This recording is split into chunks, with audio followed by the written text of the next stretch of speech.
is where Maga comes to talk. All right. I'm setting up in the studio early today. Welcome. We've got a lot to cover. Of course, I'm going to lead with Pam Bondi and everything going on with Pam Bondi because it's a mess. It's just a complete mess. I mean, she just really messed this one up.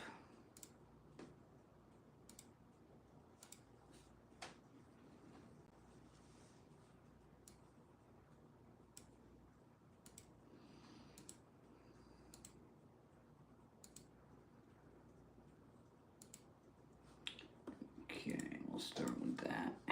I'm queuing everything. Hey guys, I'm queuing everything up that I'm going to be covering. I went to the 5 a.m. Starbucks today. You know, I went, I couldn't believe, you know, there's the one I normally go to opens up at 5:30. So I wanted to get the coffee early today. So I went to the 5 a.m. one, which is a little out of the way. And I go in there. And I am usually the first customer. Oh, hold on, guys.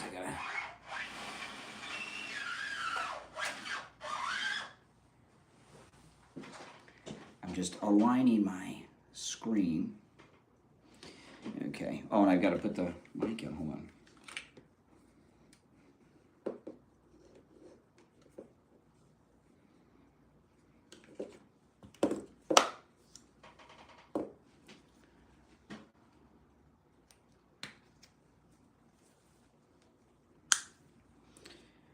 Hold on, it'll be a little noise here, maybe, because I'm plugging the mic in. Hold on.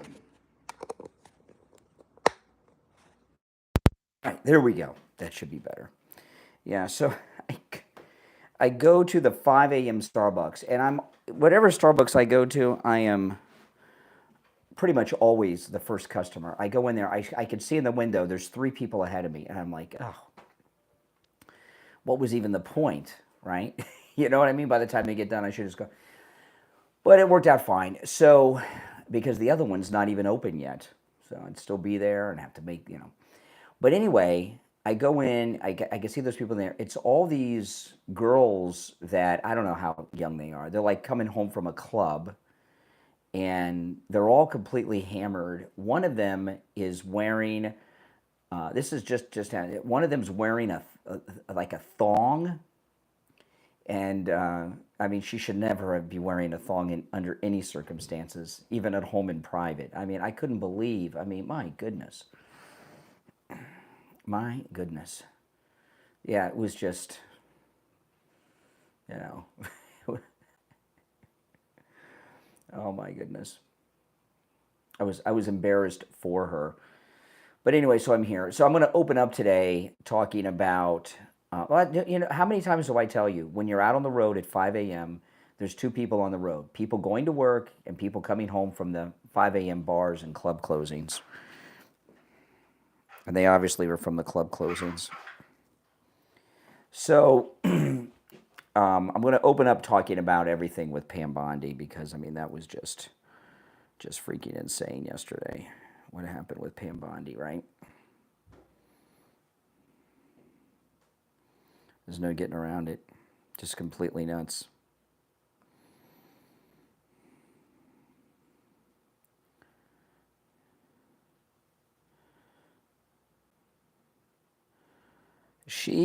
There's something going on with Pam Bondi. It's just not right. It's just not right. I mean, I talked about this on my podcast last night and took some calls, and I'm going to bring this up and invite people to call in about this today as well. But to me,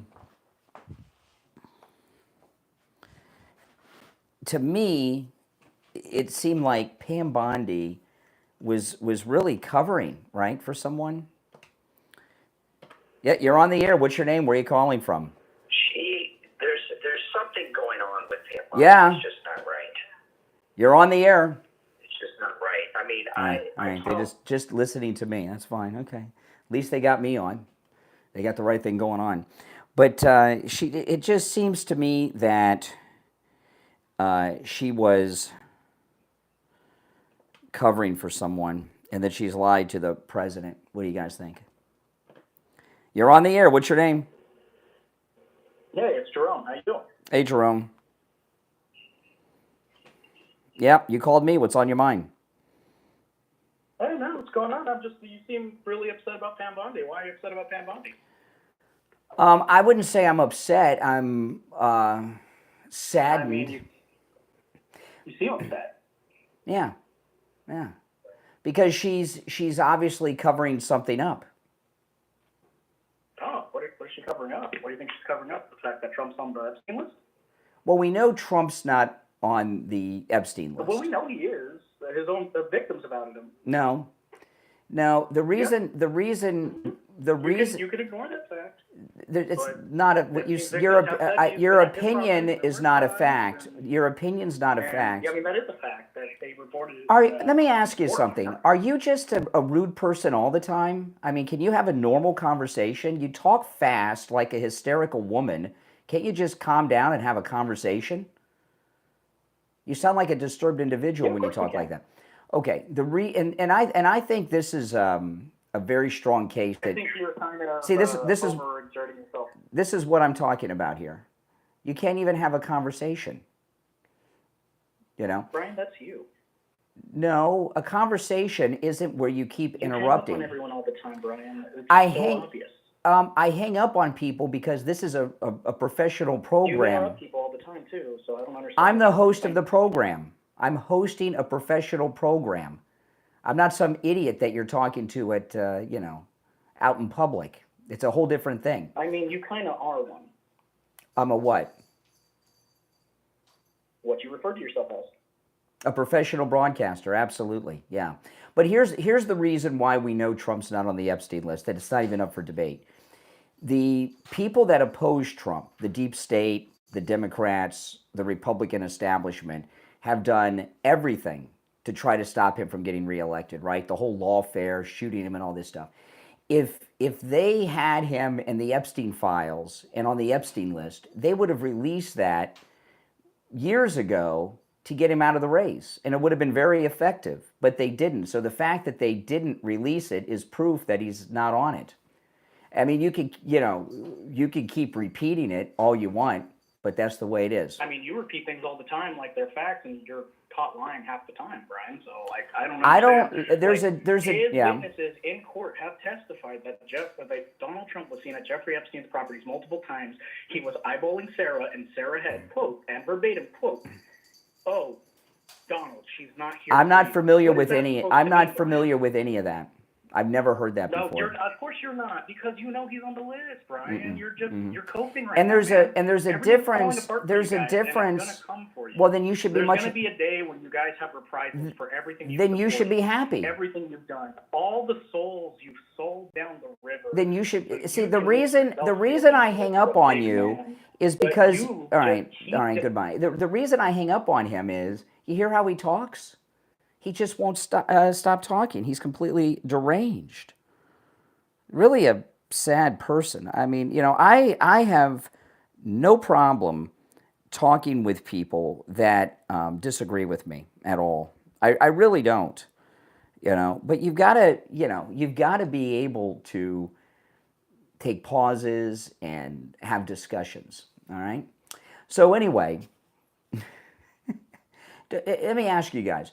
Don't you think that is proof positive that Trump's not on this Epstein list? But this is one of the reasons I'm upset with Pam Bondi, because what Pam Bondi has done is create a scenario where people like that, these Trump haters, are forever going to say he's on the list, and we're never going to be able to disprove them because of what they've done. Yeah. Okay. You understand what I mean? That's one of the reasons I'm angry at Pam Bondi. You're on the air. Go ahead. Yes. What's your name? Yeah, what's your name? Where are you calling from? Good morning, Brian. I'm Ralph in Virginia.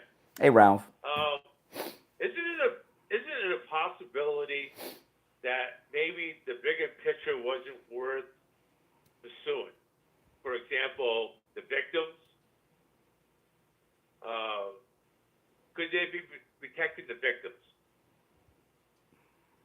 No, in fact, Pam Bondi said something that was very strange when she got into this. She said that remember a couple weeks ago, Pam Bondi said that there were thousands of videos of victims that they had to go through. Remember that? She said that a couple weeks ago. And then yesterday at the cabinet meeting, Pam Bondi said, oh, it turns out those were just videos that he had downloaded, that they weren't his. Come on. I mean, you know, so she told, now she's saying there are no victims.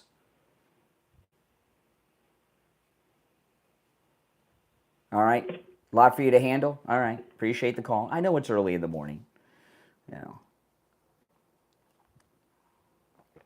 I know it's pretty bad. It's pretty bad. But you know, what she's done has such long-term negative consequences, you know, and I'm very upset with her. I really, truly am. I think what she's done is absolutely insane. Now, if you're new to my channel, my name's Brian. This is where MAGA comes to talk. If you're new, make sure you subscribe.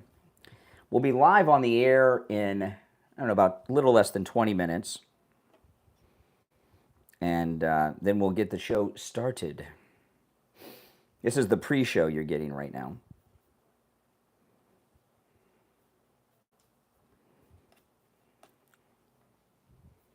And every day I take live calls just like this.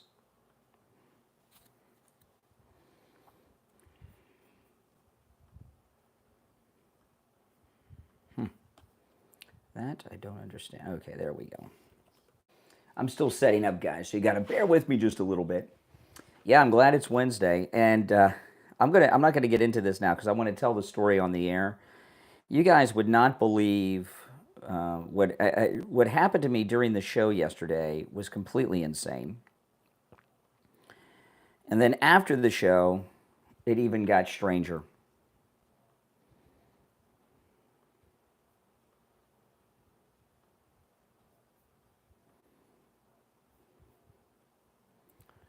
And I'm going to get into all of that. I'm going to share that. After I go through the Pam Bondi stuff, I'm going to get into what happened to me during the show yesterday, which just was nuts.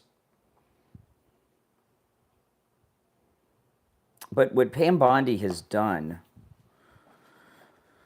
she has screwed up big time. She really has screwed up big time. And the question is she covering for someone? Did she lie to the president? You know? I'm going to change my Trump hat.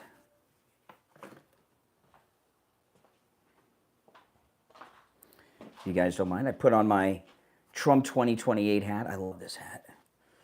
This is a good one. It's so comfortable, too. But, yeah, I mean, this is just... What she has done... It is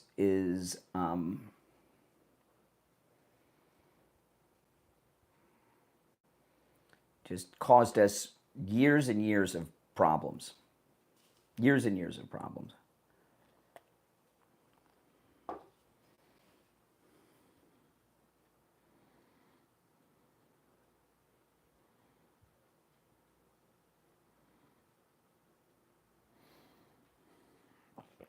And I'm starting to wonder if it's her that Bongino and Cash were scared of when they did that Bartiromo interview, you know?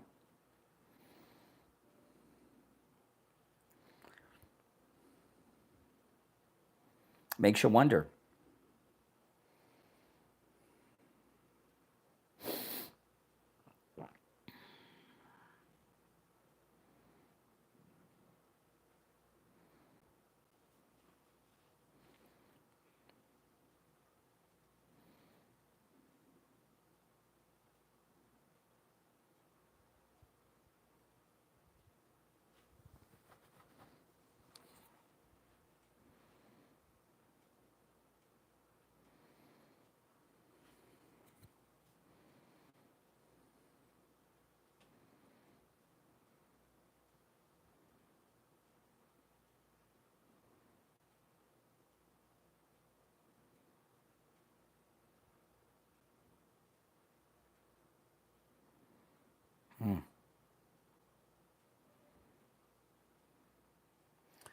Just reading a couple articles.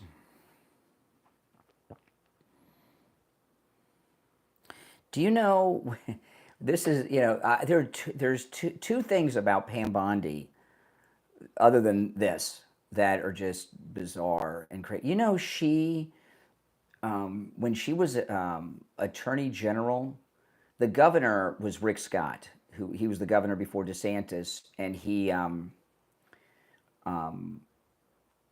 is one of our senators now from Florida. Do you know that Pam Bondi got an execution rescheduled because the execution conflicted with a fundraiser she was doing? Can you believe that? Isn't that nuts? Who would do that? She did it. She did it.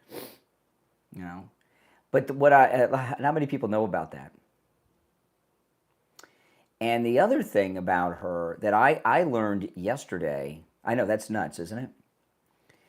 The thing I learned about her yesterday, and then that I did not know, Loomer dropped this. She's a Scientologist.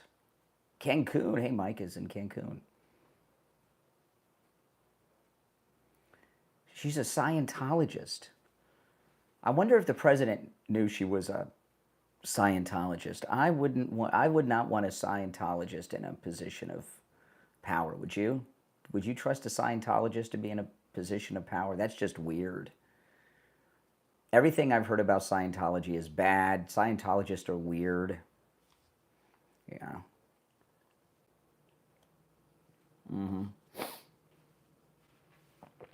I know it's completely weird, isn't it? Yeah. Well, Clearwater, Florida is where the Church of Scientology's headquarters are. And, if you go there, they got this weird thing where they're all like in the Navy, and they call it their C school. The Scientology C school is in Clearwater. And if you go there, you can see all the C school students. They walk around in like naval uniforms and things like that. Yep, Travolta and Tom Cruise.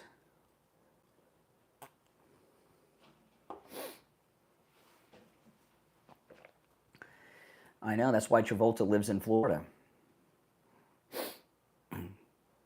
Because the Church of Scientology is here.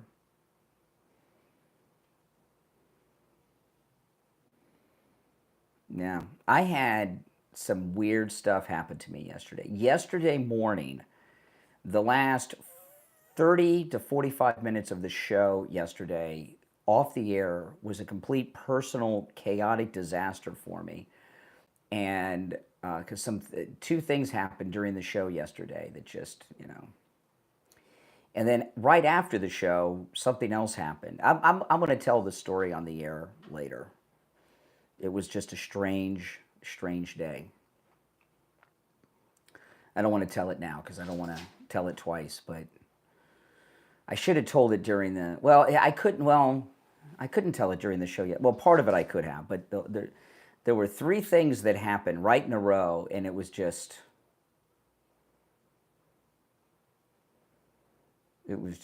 tough. I vaguely remember the last 30, 45 minutes of the show or so, because I had so much going on. Who gets benefits? Rick Ortiz? Who's getting benefits? Who's getting benefits? I don't get any benefits. I have the benefit of having a great career, but no benefits. If you're new to my channel, my name is Brian. This is where MAGA comes to talk. We'll be live on the air in about 15 minutes or so. This is a little bit of the pre-show. And when I go live a few minutes after 6 a.m., I'll start my other live stream. The other live stream is where you get the benefits of the green screen effect. You get to see the videos and the articles I talk about, and hear the audio sound bites I'm sharing. Like at the beginning of the show today, I'm going to play the part of the cabinet meeting with Pam Bondi and Trump. And so you can see and hear all of that if you go to my other stream, which I'll start right as I'm going live. Now the kittens are playing. The kittens are playing. Coca-Cola and Pepsi-Cola. Coca-Cola, hey buddy, what's up?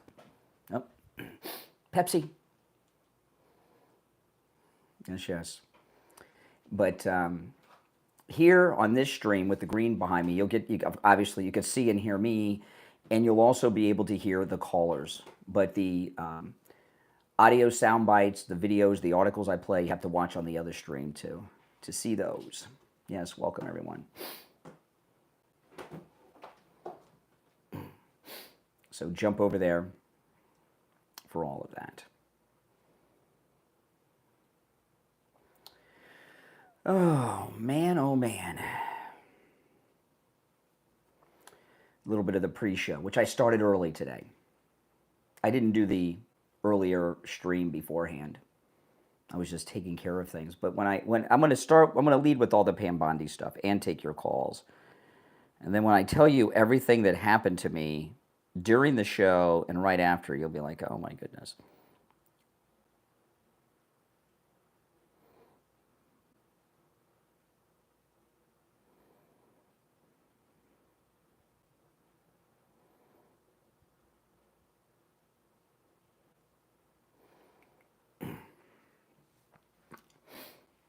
Welcome, everyone.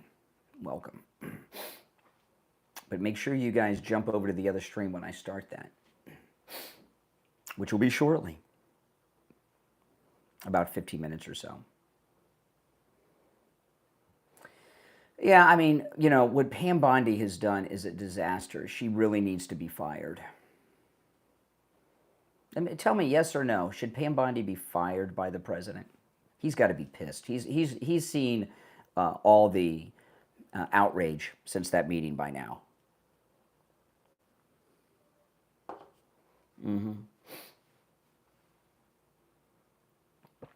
He's got to be completely pissed. Yeah, I agree. Trump needs to fire her, absolutely. It's her fault what she did. She's lied to him about this whole thing. Yeah. You think that he's made the decision to fire her?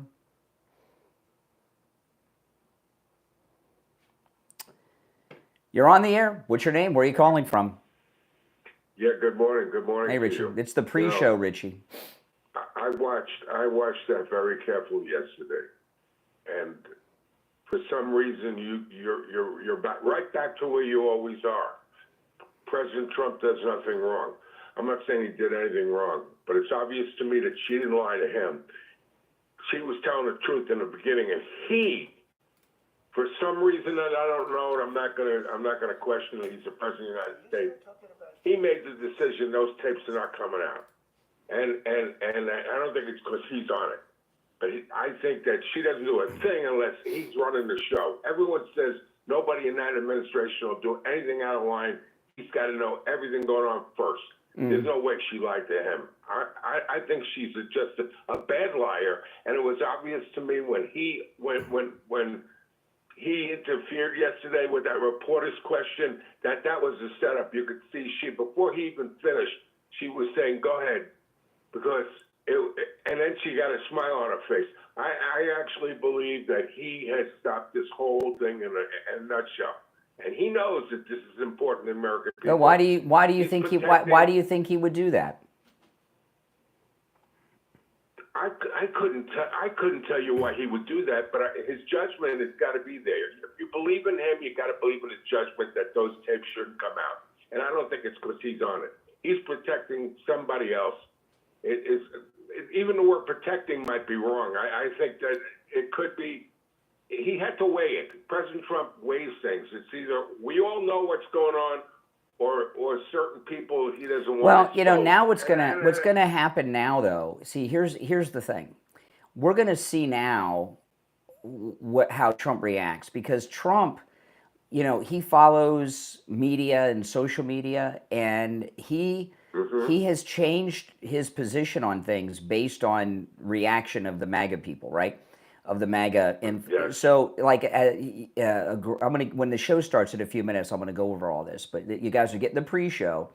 I give you an example. He was talking about amnesty for the illegal farm workers, and he totally pulled that back yesterday because of all the outrage. And now they're going to get some temporary status while the farmers transition.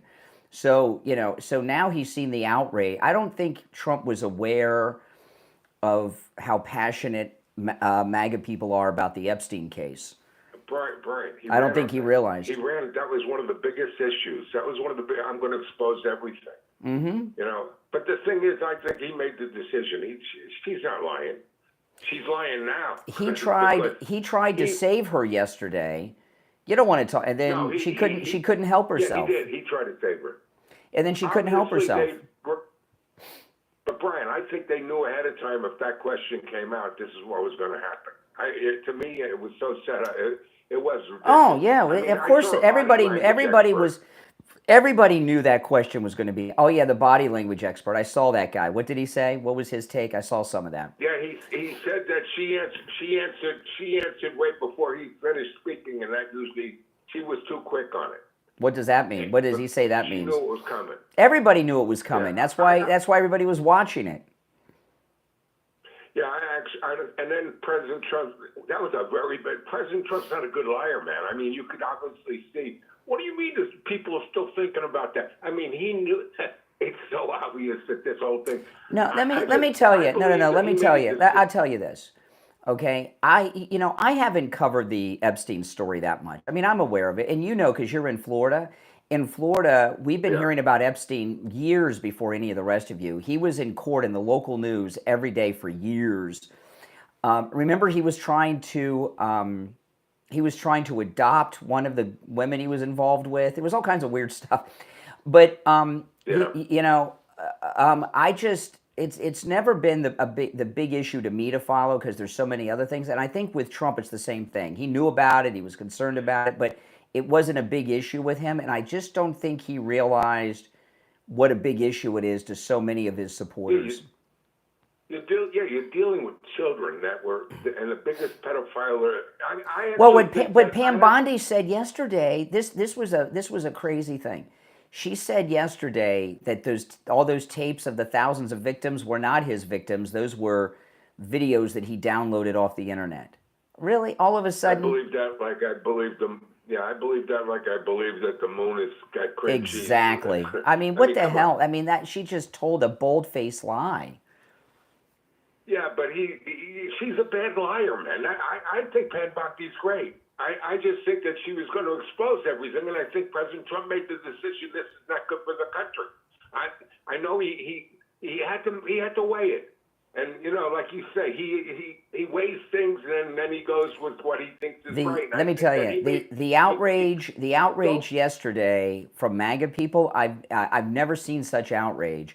And no, it's bad. It's bad, yeah. But almost all of it is towards her, not him. I said to you yesterday, you know that there's not a decision made in that White House. They've gone yesterday. There's not a decision made unless he knows first. I think that was one of his rules. Anything that happens goes through me before anything goes out. I don't think he's covering for her. I think he covered for her because I think that he put her on the spot by changing his mind. For some reason he doesn't want that to come out. It's obvious to me. Well, listen, I'm gonna run, but you can call me back when the show starts, okay? Because this is the pre-show, so it doesn't count as your one call. All right, we'll talk later. All right. Yeah, we'll be live in about 6 minutes.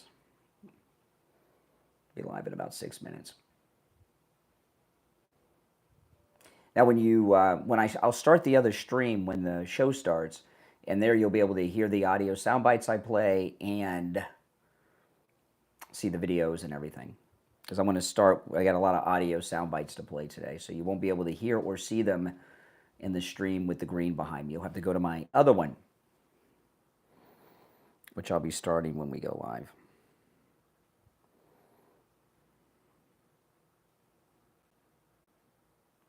If you're new, this is where MAGA comes to talk. Make sure you subscribe. And I always am taking live calls from you guys that are watching like this.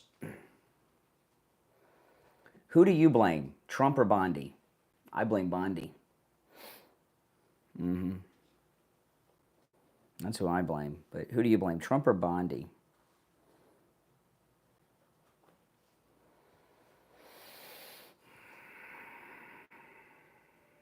Well, the Trump haters are going to blame Trump for everything, right? Noah just subscribed. Welcome, Noah, to the channel. Yeah, Bondi. No, there's no both. There's two choices, Trump or Bondi. I blame Bondi. I just don't think the Epstein case is that big of not that big of a deal. Is not a way to phrase it, but it's just not on the level of importance for Trump. It's way down on the list. Right, way down on the list. Okay. Yep, you're on the air. What's your name? You're on the air. What's your name? Where are you calling from? Hello, it's Paul. Yep, You there? I'm there. Yes. Sorry, Beth. You still on live? All right. Sorry. First time caller. Oh, welcome. Welcome to the Thanks. pre-show. Yeah, it's funny. I kind of do the same thing you do, except I'm very censored, as I'm sure you might be too. No, I'm not This censored, was and there's no way you do what I do. No way. No way. Nope. I don't do what you. I mean, I go online. I talk live. I have multiple websites. I do live videos. No, I am I'm not just some guy in his bedroom with a laptop. No, I'm a professional I'm broadcaster. not in my bedroom, pal. I'm sitting in my living room. Same thing. Same thing. Yeah. I'm a professional broadcaster with over 30 years of on-air experience. Yeah, well, I've been up 25 years doing radio shows, and I have I'm not going to pump myself here. That's not why I called. But listen, I got to go live on the air in just a couple minutes, so this is kind of like the pre-show. What's on your mind? Well, I can wait if you want to talk about what you're talking about. Really. I'll put you on hold. I'll put you on hold, but it'll be a while. All right, hang in there. Oh my goodness. Oh man, I'm just waiting to hear from Mike, the board op, on what time we're going live exactly. The exact time we go live at the top of the show depends on the commercials at the top of the hour. So depends on the length of the commercials that are airing at the top. So the time we come on at the top varies. Well, when I start the other feed in a couple of minutes, you get the benefits of the green screen. This is the behind the scenes. Oh, no more school lunches because of the big, beautiful bill. Are you kidding me? They're going to have more and better school lunches now that all the illegals won't be in there eating all that food they shouldn't be eating.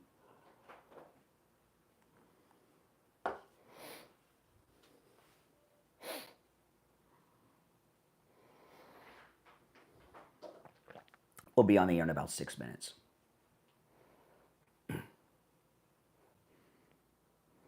One of the reasons local governments like the illegals is they get paid money per student for so many different things, including the free school lunches that they're taking. Always trust in Trump. Absolutely. Absolutely. Trust in Trump. No doubt about that.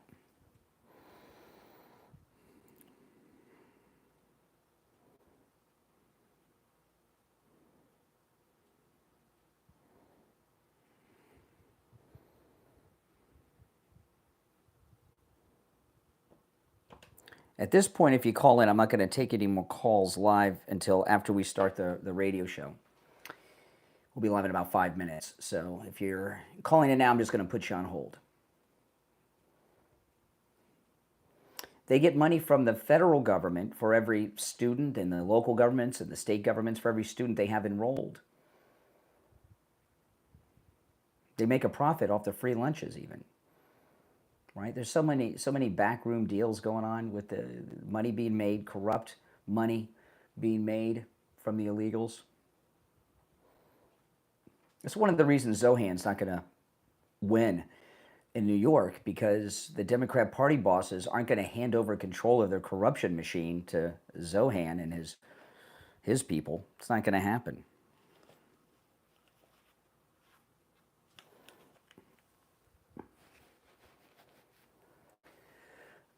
These are the most comfortable headphones you could imagine. Look at this. This is velvet. They're so comfortable. I could wear these for weeks at a time.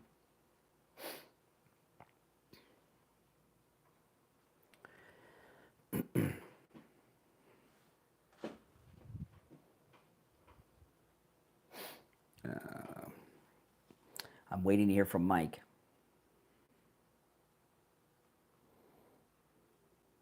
Okay, just gave me the time.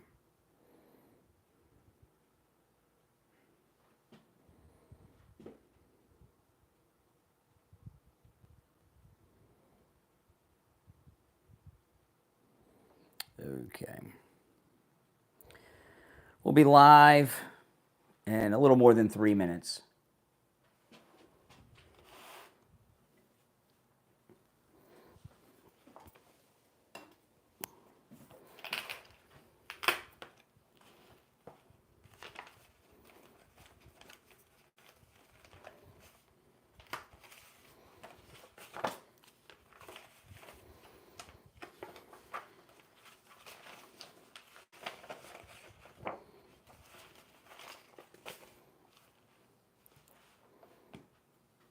Three minutes, we'll be live. This point moving forward, I'm just going to put people on hold, and I'll take some calls soon. I have to open up and set the stage for what we're talking about. How many times are you going to write disrespectful, Jason? Spamming chats is disrespectful.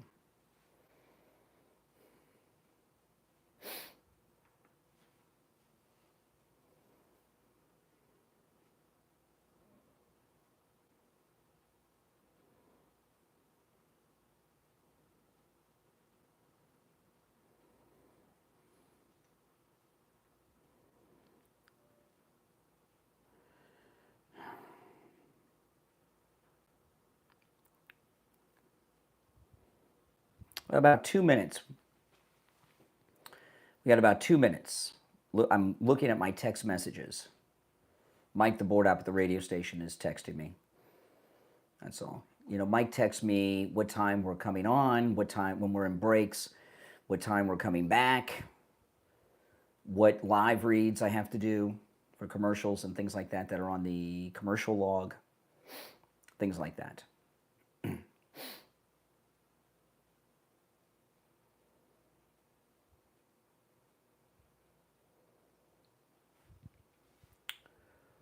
Okay, so we have that.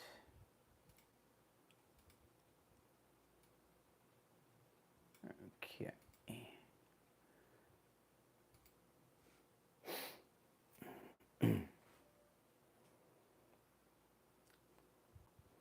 A little more than a minute.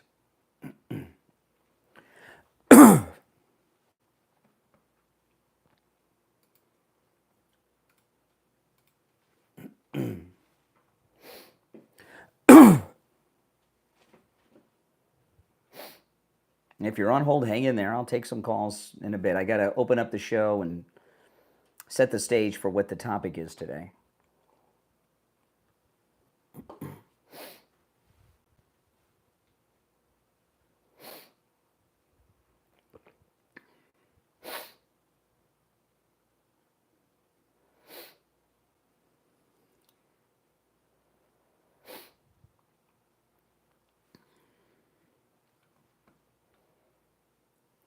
Okay, less than 30 seconds.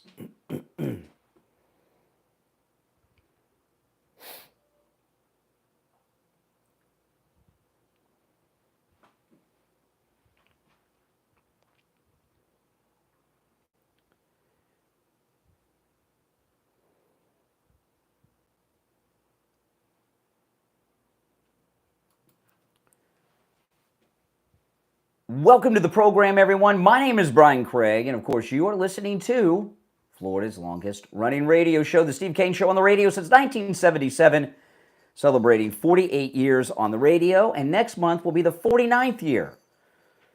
Wow, pretty exciting. All right, now if you're on hold, hang in there. The phones are already lit up with people on hold. This is amazing. An amazing time, the second term of Trump. And of course, we're going to talk about everything that is the disaster known as Pam Bondi and what she did in that cabinet meeting yesterday. Pam Bondi's got to go. I'm sorry. Pam Bondi has got to go. She's messed up. I'm starting to wonder when Dan Bongino and Kash Patel did that interview with Maria Bartiromo on Fox a couple of months back, and they look like hostage videos. They look terrified. Dan Bongino was sweating like Albert Brooks in broadcast news when he got to host the nightly news in the anchor chair. Remember that? If you remember that movie. And I'm starting to wonder if they were afraid not of the deep state, but of Pam Bondi. So we're going to cover this today and take your calls. What Pam Bondi did yesterday was so destructive to our great MAGA movement, and very well could have done a lot of damage to our great President Donald Trump. I'm going to play the exchange in a moment in the cabinet meeting. And we've been talking about this all week and last week. But when this memorandum came out from the FBI saying case closed on the Epstein case, no suspicious cause of death, he didn't blackmail people, case closed. And an unsigned memorandum. Why wasn't it signed? No one wanted to put their signature on it. And, a lot of people have speculated that Kash Patel, Pam Bondi, and Dan Bongino have been pressured by evil people to cover up this case. If that were the case, one of them would have signed the document. No one signed it. In this cabinet meeting, I'm going to play the exchange uninterrupted in just a moment. But I want to talk about it for a little bit first. President Trump does like Pam Bondi a lot, or at least he did yesterday. He very well may not now. Because I don't think President Trump understood how passionate so many millions of MAGA people are about this case and about this issue. There was so much anger in MAGA world yesterday. Over 90% of it directed at Pam Bondi.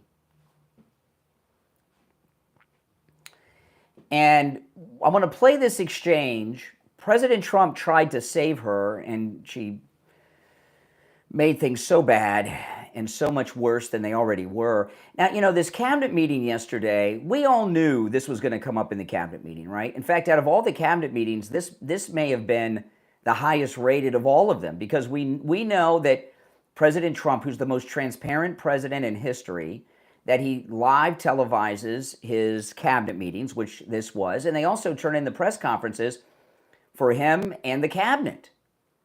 So we knew that when this cabinet meeting happened, that the Epstein case was going to come up, that Bondi was going to be there, and she was going to be questioned. So we were all watching and waiting for it.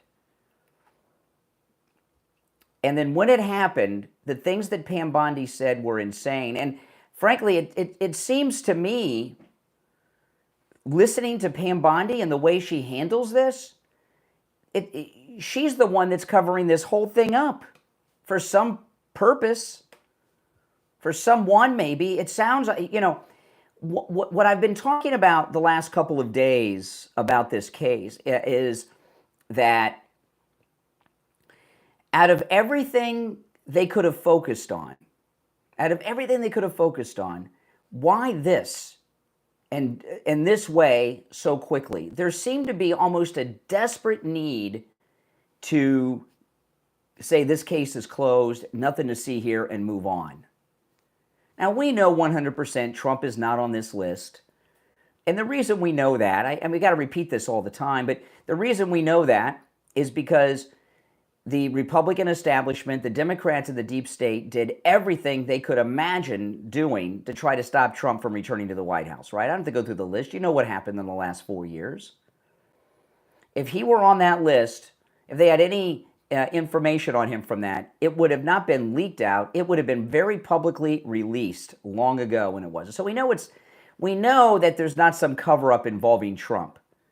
So why is Pam Bondi so obsessed with covering this up? There's a reason why. I'm going to play the cabinet meeting exchange uninterrupted. Why don't? All right, if you're on hold, stand by. We'll get to the calls in just a bit, but this is the question from the media person. You hear Pam Bondi, you hear the president, and then you hear Bondi again.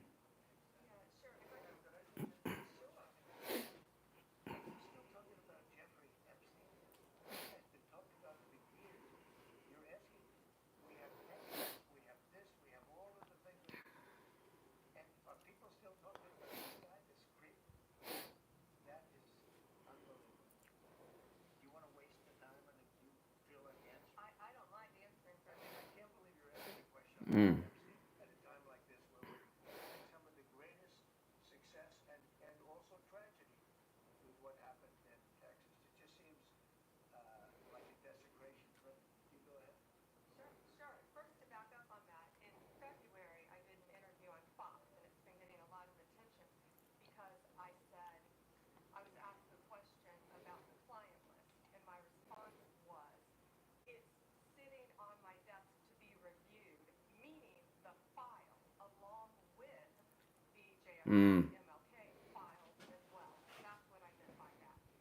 Also, to the extent about the video, they turned out to be child porn downloaded by that disgusting Jeffrey Epstein. Child porn is what they were. Never going to be released, never going to see the light of day. To him being an agent, I have no knowledge about that. I can get back to you on that. And the minute missing from the video, we released the video showing definitively the video was not conclusive, but the evidence prior to it was showing he committed suicide. And what was on that, there was a minute that was off the counter. And what we learned from Bureau of Prisons was every year, every night, they redo that video. It's old from like 1999. So every night the video is reset, and every night should have the same minute missing. So we're looking for that video to release that as well, showing that a minute is missing every night. And that's it on Epstein. And that's it. Case closed. Everything she said is nonsense, okay? This thing she said about the videos, it was just a couple weeks ago. She had a very high-profile press conference, Pam Bondi, and she said there's thousands of tapes of his that he made. They want to identify these people so they can protect the victims and all this stuff. Now that didn't exist. These were all videos he downloaded. Do any of you believe that? Do any of you believe that? You know, when she said, oh no, I never said there was a list on my desk. She did 2 interviews in particular that I've played on the air many times in the last couple of days, and they've been in the news. They were both on Fox. One was with John Roberts from Fox News, and the other was with Sean Hannity on Fox News. They both specifically asked her if she has the Epstein list, and she says it's sitting on my desk. This thing about, oh no, I meant all the files and the JFK files and the MLK files. Nonsense. Nonsense. She's lying. She's lying. And, you know, President Trump certainly by now, after his workday was over, has seen the national outrage from MAGA world over this. 99% of the outrage is towards Pam Bondi. I blame her.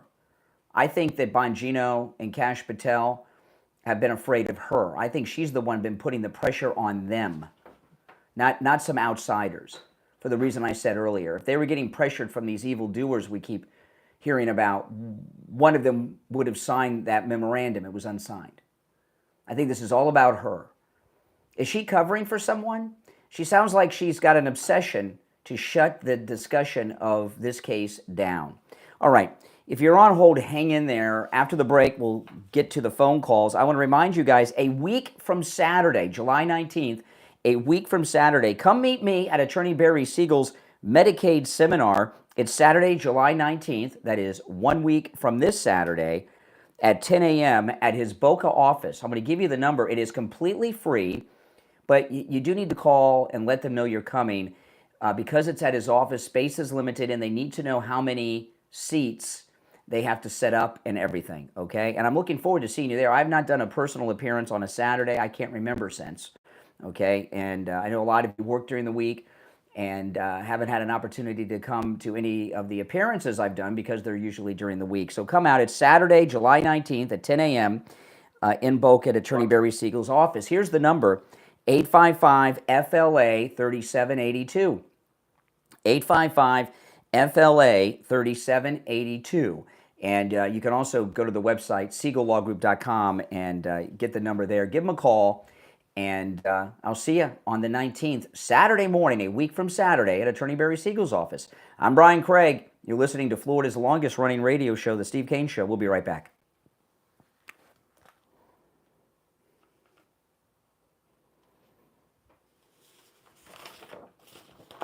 If you're on hold, hang in there. Oh, guys, I want to tell you, when I was streaming my podcast last night, I got an email from Mike Lindell's assistant. Today and tomorrow are the last 2 days of the free With God All Things Are Possible pillow. This today and tomorrow, that's it. The special will end. Okay, so you can get this for free, the With God All Things Are Possible multi-use My Pillow 2.0, a $39.98 value for free with any purchase with our promo code KANE, K-A-N-E, regardless of how large or small the purchase is. Okay, so take advantage of this now. Go to mypillow.com/Kane, mypillow.com/Kane, K-A-N-E, and order yours. You can also order by phone toll-free, 1-800-716-4879, 1-800-716-4879, promo code KANE, K-A-N-E. And again, this special will be gone. You have today and tomorrow, and that's it. I thought we were going to have this for the whole month of July, but no, it's been so successful that it's ending earlier than I thought. So go there and order yours.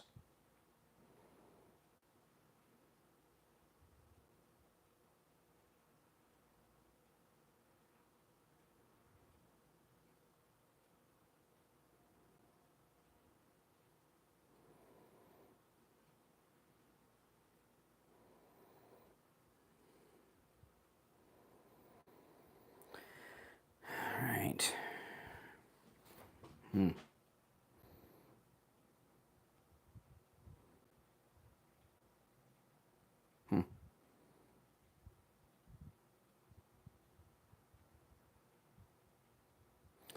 We'll be back in a couple of minutes, and I'm going to go to the calls when we get back.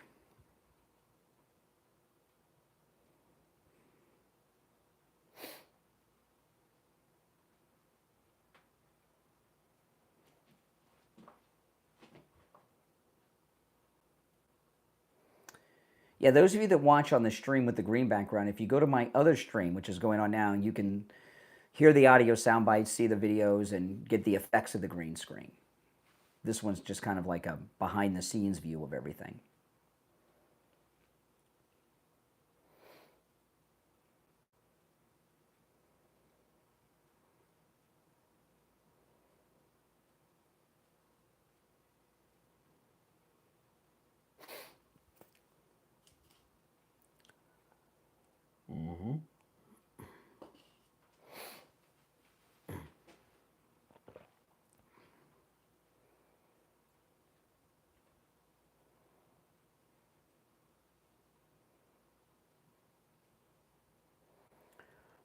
I think Pam Bondi is acting insane. I mean, I don't. What would be the purpose to rush to get rid of this?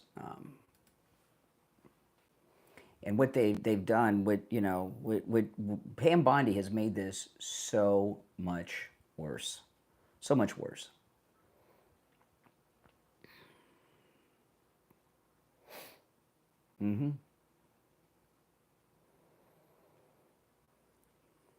Trump doesn't want to fire anybody. He doesn't want to deal with all that, but I'd like to see Judge Jogn as the Attorney General, wouldn't you? She'd be a great Attorney General.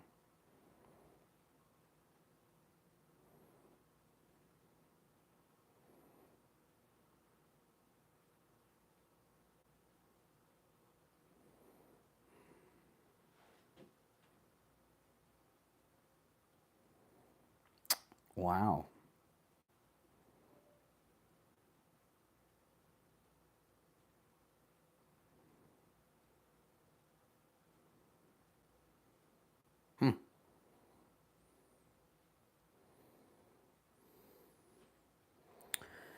30 seconds, we'll be back.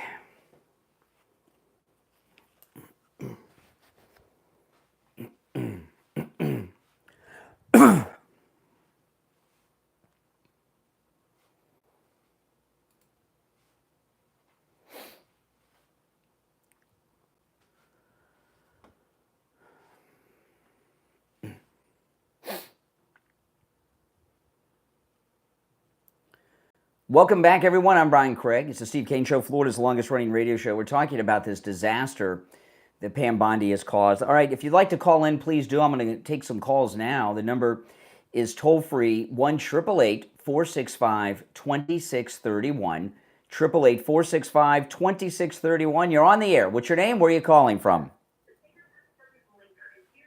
You're on the air. Once. Yeah.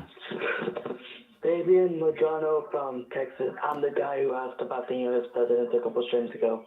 Oh, I have no idea what you're talking about. Anyway, what's on your mind, Texas? Hold on a second here. Hold on. My phones are ringing off the hook. Hold on. All right, Texas, go ahead. I actually want to say something. You know about the floods, right, in Texas? We're not talking about the floods. We're talking about other things. All right, take care. You're on the air. What's your name? Where are you calling from? Hi, my name is Eric. I'm calling from Virginia. Okay. I have a question. If Trump is hiring all these people, such as Pam Bondi, and you have an issue with her, isn't that a reflection of Trump hiring bad people? No. Why not? He hires a lot of people. In fact, in this second term, he's literally hired thousands of people. Thousands and thousands, maybe 10,000. So one bad apple out of thousands, that's a pretty good record. Well, why is it always their fault? I can name you several people that he hired that he doesn't like anymore. Well, you don't know who he likes or doesn't like, but she's made, excuse me, she's made a big mistake. A big mistake. And the problem is with you Trump haters, no matter what Trump does, you're going to say it's a mistake and wrong. Why do you dislike Trump so much? Why do you dislike Trump so much? He's a pedophile. Oh, okay, all right, yeah, give me a break. Daddy issues, obviously. You're on the air. What's your name? Where are you calling from? Yeah, good morning. Good Yep. morning. This Richie? is Richie, yeah. This is for everybody out there that wants to know, including myself, wants to know exactly everything, because I just enjoy politics. Mm-hmm. There's a thing called top secret, folks. There's a thing called SCIF where there's stuff that the population shouldn't have consumption of for reasons unknown, but they're going to stay unknown. The President of the United States, we went through that with Mar-a-Lago when they raided this house. He has the right to declassify and classify. Yeah. He has to make certain decisions. We can't know everything going on. I think Pam Bondi probably opened her mouth too fast. I don't think she's covering up for anybody. I think the decision was made by the President of the United States that this is a hot potato and it's not good for the population to know about. I think it's a priority for him listen, you're talking about pedophiles and major players here with a lot of money, a lot of governments involved, and I think it's a top secret thing. I don't think that we have to know everything. I mean, everyone wants to know what went on with Epstein. We want to know whether he was murdered, and we've seen a lot. Well, you know, like let me give you an example. Okay, Epstein's been out of circulation for a long time because he was jammed up in court so many years. Okay. Yeah. So but what we haven't seen with Pam Bondi is any investigation, right? No investigation. And as an example, with the jail. The jail cell situation and the mysterious death and all that. It's not about whether he took his own life or not, so much as it is, was he allowed to do that, right? So did these guards turn the other cheek so that he could do that, right? That's a possibility. Yeah. That did they do did they do an examination of their finances and their extended family's finances to find out if anybody's come into money? That one famed medical examiner, what's his name? Started with the B. Bodden. What's his name? Yeah. Okay, he's. I know. Oh boy, yeah, from the OJ days and all that. His examination. He says that it because of I think it was a broken collarbone. There was a bone broken in the neck area. No, and the neck. In the neck. Okay, yeah. There were broken bones in the neck that he says would have been caused by strangulation from another person. He says it's a murder in his professional opinion.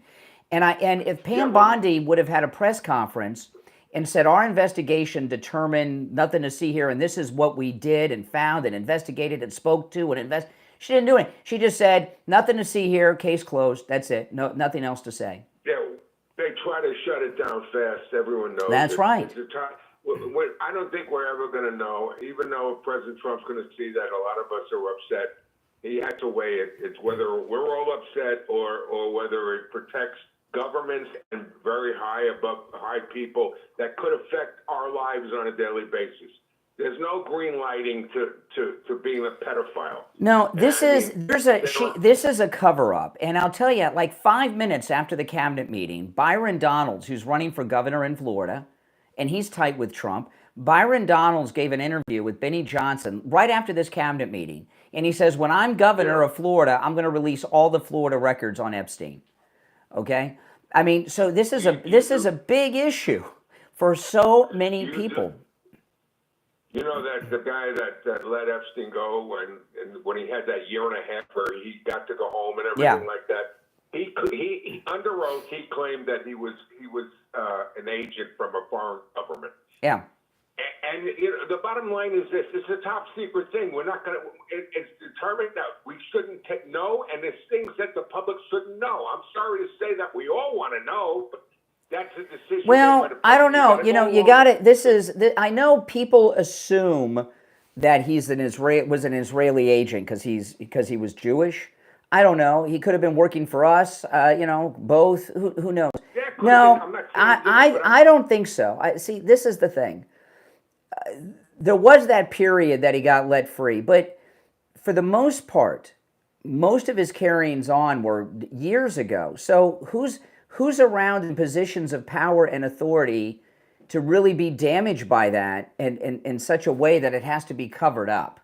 I don't see that. One more quick thing I want to say out there for people that are holier than thou about underage teenage girls.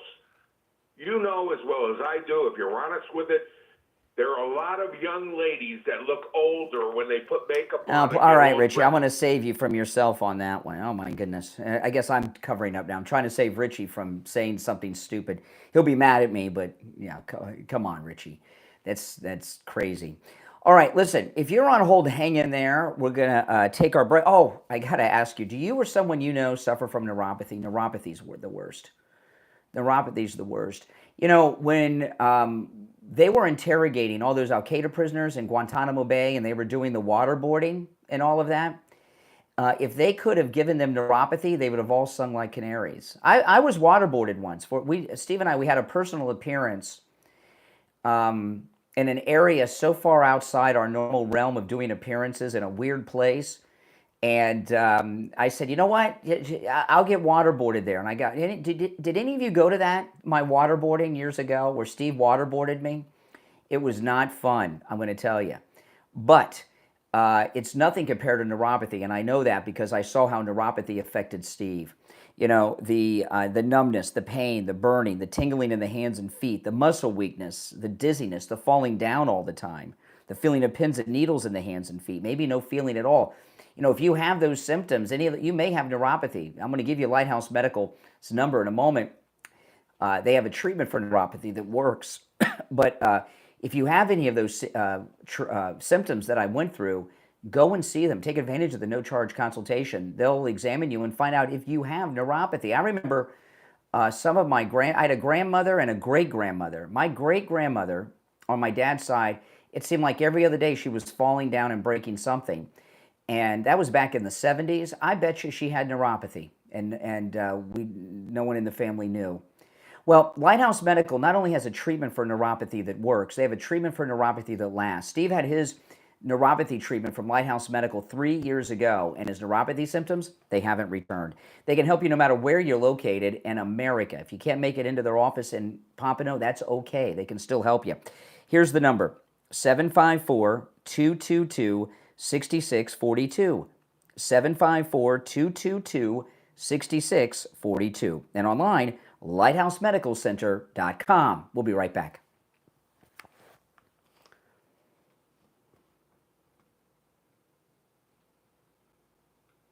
If you're a Medicare recipient, or about 65,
All right, we'll be back in just a couple of minutes. If you're on hold, hang in there. I'm going to go back to the phones. If you're new to the program, this is where MAGA comes to talk. All the calls I take are completely unvetted and unscreened. When you call in, I just put you on hold. And when you hear me say, what's your name? Where are you calling from? That's the first time I hear you. Although there are a couple people that have been on hold since before the show started. I did answer one of them because I was talking to that guy before the show. But the calls are unvetted, unscreened.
Less than a minute, we'll be back.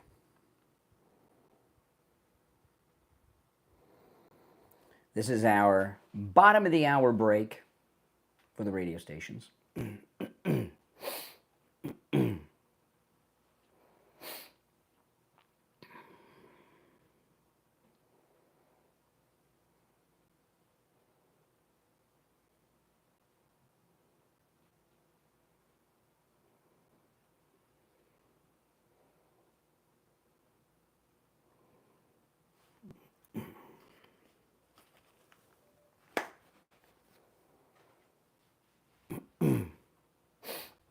Here we go.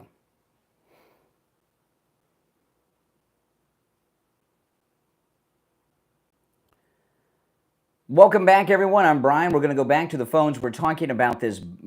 Again, I'm going to call it the Bondi cover-up. Is that a good name to call this? Bondigate?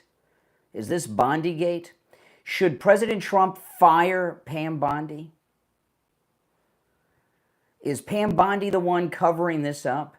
There's a lot of questions. I want to hear your thoughts. Let's go. You're on the air. What's your name? Where are you calling from? Hey, it's Paul. How you doing? All right, Paul. Can you hear me? I sure can. What's on your mind? I was just kind of wondering. You don't like Pam. I get it. I've always liked her. Hold on. I've always liked her until now. Well, okay. I've met her multiple times. We've had her as a guest on the program. Yeah. I don't think so. You still there? You don't think what? Well, it's like, Oh, yeah. did you just text me out? No. Okay, you're still there. Okay, Another it's victim. Paul. Okay. Yeah, Paul. No, I've met Pam. I've always liked Pam Bondi. I've met her many times. We've had her as a guest on the show in studio. I've always liked her until now. Okay, can I just say something? Just saying, I'm from New Hampshire. I've watched everything that's been happening for over 12 years.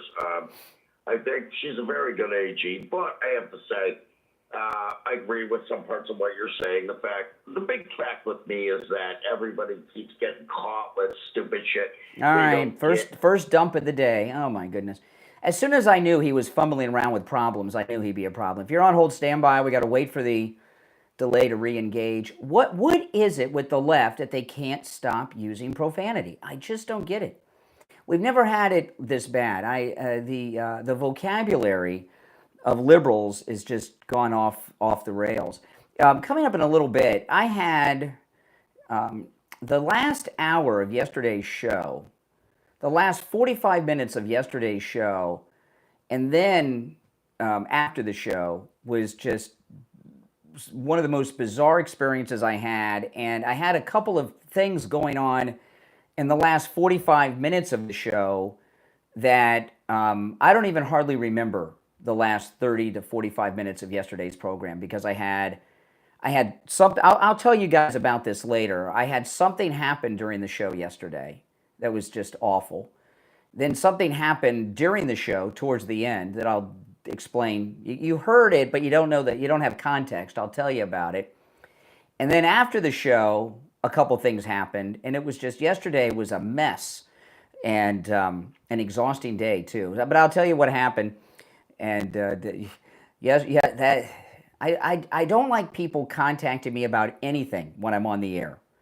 Okay, it's 3 hours a day. The other 21 hours a day, and most people that know me don't contact me about anything that's unrelated to the content of the program while I'm on the air. But yesterday there was a family emergency and some other things going on. I'll tell you about it later. It was a rough day. Okay, the delay is re-engaged.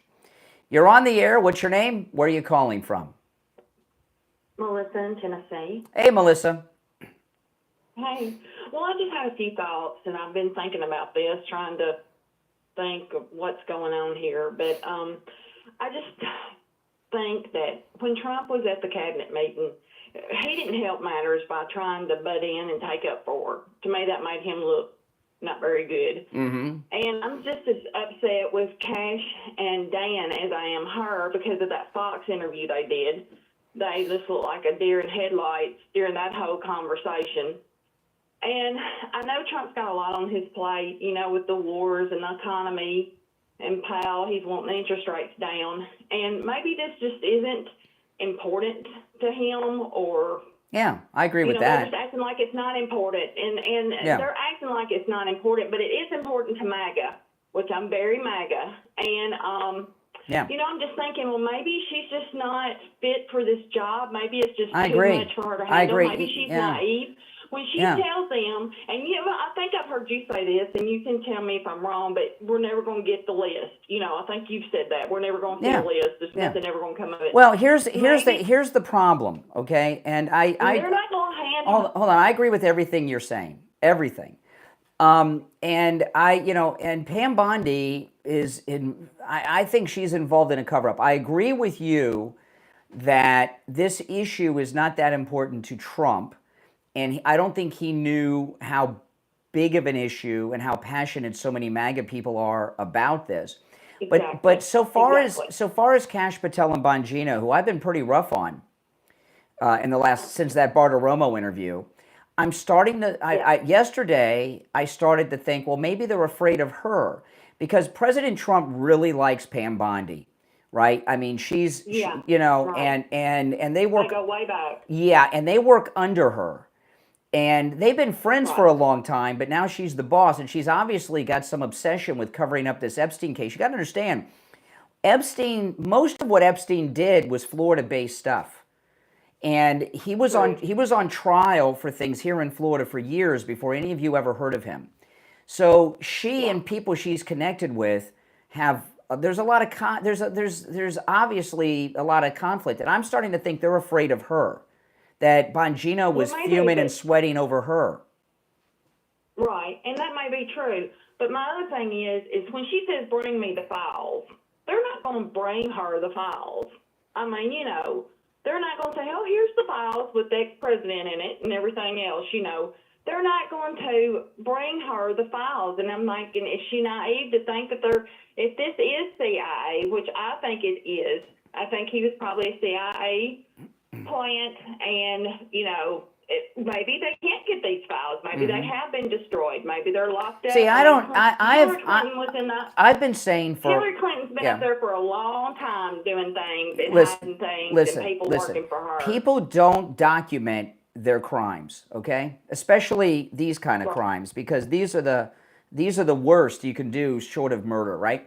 So I have long said there's nothing in any files or anything that are going to do anything, because what I just told you, people don't document their crimes, and if there was anything of interest to use to blackmail, the deep state agencies would be holding that as blackmail material over those involved. So I never expected to get that, but what I did expect was an investigation into his death, a detailed investigation on how he would, even though he wasn't on the list, he was. Hold on. Let me finish. Let me finish. Okay. At the time, Epstein surrendered himself, which was very weird. I thought when he flew back, when you're a man of unlimited wealth like him, to fly back to the United States seemed crazy to me. Okay. There was only one other person I know of that did that at that level, that was involved with some other crimes, and they did it because they were terrified that they wouldn't survive if they didn't do it. But he was basically America's most wanted man, even though he wasn't officially on the list probably, but he was the most wanted fugitive and the most high-value prisoner we've had since the days of right after 9/11. And I wanted to see what I did expect from Kash Patel and Bongino. I didn't expect any list and any file. Oh, there it is. We got them all, And I never expected that. I expected a very extensive investigation into his return to America and the death. And we didn't get any of that. All we got was nothing to see here. We got a video that's missing a minute that they're all missing a minute. That's no big thing. And they didn't do any investigation. This is a cover-up. This is a cover-up of the death. That's where the cover-up is. And she's also done incredible damage to the president, because now they're going to say, oh, now we know Trump's on the list. That's why they didn't release it. And they're going to say that forever and ever and ever now because of her. Yeah. Yeah, you're probably right. You're probably right. I don't believe he's on the list. I don't think he's into any of that. We know stuff. He's not. I think he thinks that's gross, and he had beautiful models. Why would he want to? If he were on that list and they had anything, it would have come out to stop him from returning to the White House. Exactly. But yeah, that's why I'm just as upset with Dan. But like you said, that's their boss. But Kash Patel, because it looks like he was murdered to me. And yeah, you're right. It's just a lot of A lot of questions, but I was just thinking maybe she just can't handle it. Maybe it was just too big of a job To for me, her. it sounded like Maybe she was naive upset. about- She's obsessed with ending this for some reason, and I've told you guys, Pam Bondi. People, she's almost 60. She's 59, and everybody talks about how good looking she is. And I always tell people this: she's much better looking in person. It's a weird thing. I've met actresses like this. They, I don't know what it is. She's much more beautiful in person than she looks on television. I know that's a weird thing for a lot of people to grasp. And maybe she's just gotten by on her good looks her whole life. But she's definitely involved in a cover-up here. Yeah, I think so too. For someone. I think so too. Yeah. All righty, that's all I was All right. on my mind. Okay, we'll be right back.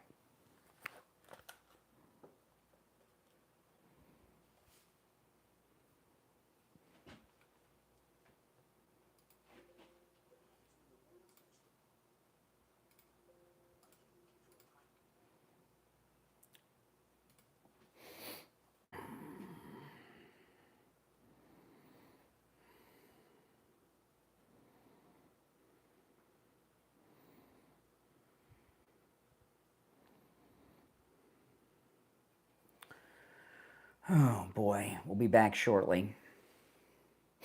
Well, that's the question. We don't know, Big Dave, who she's covering up for. It's not Trump.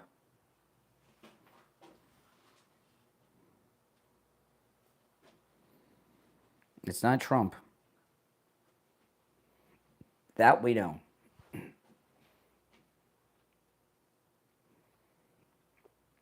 It's not Trump.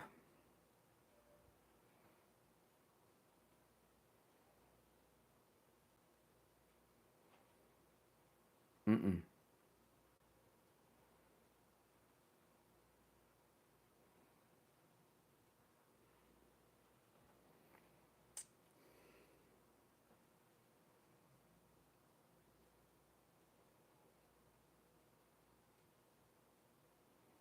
If you're on hold, hang in there.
We'll be back in less than a minute, guys, so hang in there.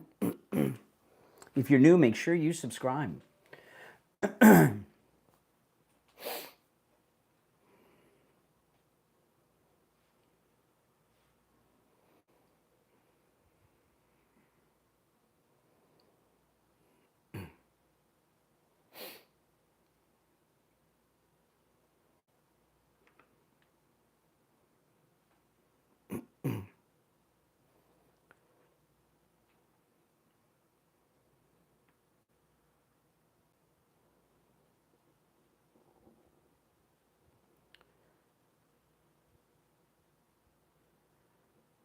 We're back. I'm Brian. This is the Steve Kane Show, Florida's longest-running radio show on the radio since 1977. Calls on hold, stand by. We're going to go back to the phones. We're talking about, of course, this Pam Bondi cover-up, and I want to throw a couple things into the mix.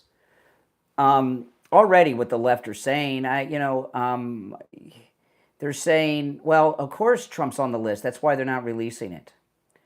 And this is becoming just a more and more commonplace. And we all know how well-informed Trump is, feeling the pulse of social media and the public out there. What has to happen is that Trump needs to fire Pam Bondi and release all the information and do it very publicly and appoint Judge Jogn to be the acting attorney general to handle this.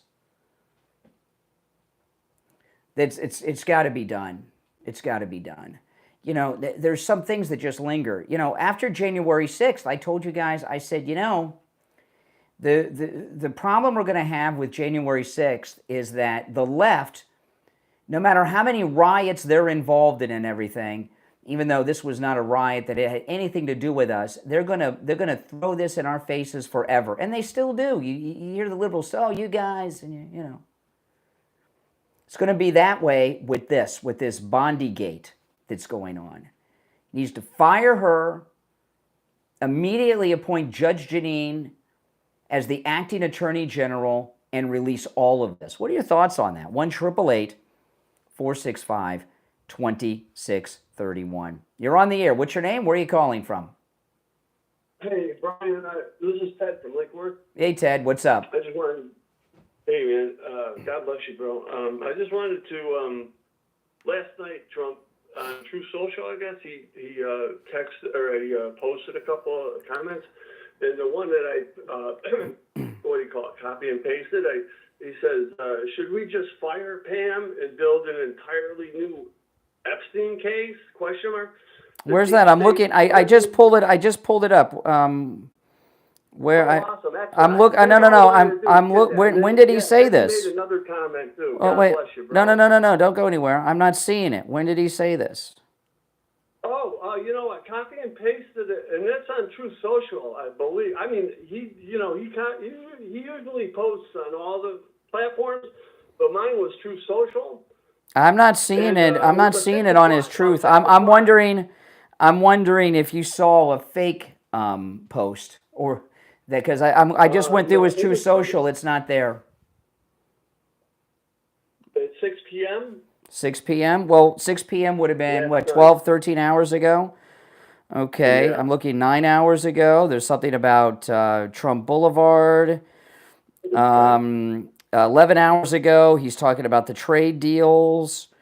15 hours ago, he posted an interview with the Energy Secretary. 15 hours ago, he's talking about the economic issues. No, it's not there. It's not there. He didn't post that on there. It's not there. If you saw that, it was a fake. It was a fake post. If you saw that. Okay, God bless. Yeah, you know, if I research it here within the next couple hours and I find it, can I call you back and tell you? Well, yeah. Not only have to tell me, you have to show me where I can see it. And where it's connected, because I just went through his Truth Social. It's not. There's nothing there about this. I can show you exactly where to go. That would be. Well, we'll do it. No, I copy and pasted it. Well, you copied and pasted a fake post. All right. Hey, appreciate the call. Take care. You're on the air. What's your name? Where are you calling from? My name is Danielle, and I'm from Boynton Beach. Hey, Danielle. And I want to say, Brian, thank you for all the information you're bringing. And I want to say this is my opinion, okay, humble opinion. I think that President Trump and his cabinet are using the Epstein list as a leverage against the deep state that did that on us. I was at the gym this morning, and they were showing picture of the jail, Alligator Alley, and I was wondering, wow, we never see the picture of the jail in J6. Yeah. And the Epstein list, they told us that, oh, no, Epstein was good. Yeah, the video and everything, look, no, I think they want, not me, because I trust my President Trump and his cabinet. I want to tell you something. This is my opinion. I'm thinking that they're doing the same thing. Don't believe your lying eyes, because now they got everything. And the Comey and all this. Epstein, who was his attorney? James Comey's daughter. Ghislaine Maxwell, why is she in jail if she didn't do anything wrong? Who is the attorney? Oh, James Comey's daughter. I mean, all this, it's like, don't believe you lying. Yeah, and and Comey's daughter was on the Diddy case too. She's in all these high profile cases. I know, and you know what? The other thing, Brian, that I always wonder. This Epstein, the video, they had like an amazing property. He had like Arizona. They had property everywhere, and we know the list. What if somebody from the Supreme Court was on that list? And I'm just telling you, President Trump, I'm going to put my faith in God, of course, but President Trump, he is using the same thing. They don't know where to look. And now people are upset. Oh, my God, fire this one. Brian, let me tell you, we've been through the ringer. The deep state, why they tried to kill our president. Mm-hmm. This has not happened since 1963. Why did they try to kill President Trump? The reason I don't, listen, originally I was thinking like you were, but the reason that I don't feel that way now is because of the way Pam Bondi carried herself at the cabinet meeting yesterday, which the way she. I'm gonna play the audio again in the next hour. But the way she Saigon, no. What she did was stupid. What she did was stupid. She should have. Trump tried to take over, and she couldn't keep her mouth shut. Yeah, and don't believe you lying eyes. I mean, I listened to Bongino before, and he goes there. He is a little cat now. He was a tiger. No, I'm just telling you, they don't know where to go. They don't know what's gonna happen. And look. Let's just look what's happened. All right. I appreciate the call. I disagree with your conclusions, but, good. You're on the air. What's your name? Where are you calling from? Good morning, Conservative Doug. Hey, Doug. All of a sudden, it seems like they're trying to bait us to go away from this Pam Bondi failure to now all of a sudden they're investigating Comey and the CIA director to try to get your concentration away from this thing, man. I certainly think it's Pam Bondi is behind all this. I don't trust her anymore. I thought she was going to be really great, but coming from DeSantis, I think she has too much influence from the Republican Party, maybe. Yeah.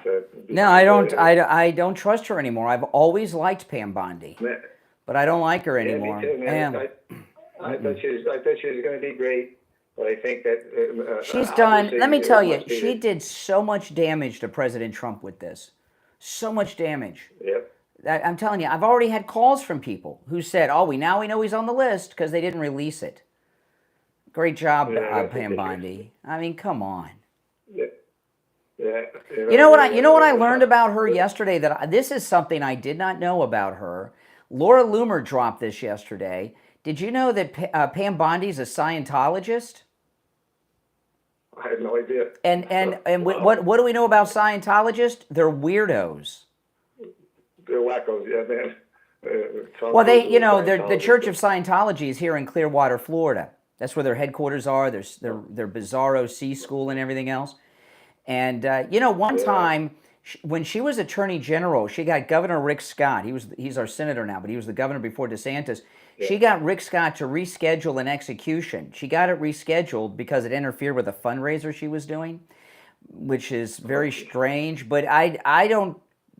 The fact that she's a Scientologist, I question her sanity. All right, 1 hour down. Thanks for the call, Doug. We'll take our break for the top and be right back.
Hey, we only a few seconds, so we gotta hurry. Less. We might have to do it the next break. Are you ready? Are you there, Steve? You there? Hold on. All right, Steve, you there? Yeah, All I'm right, here. stand by.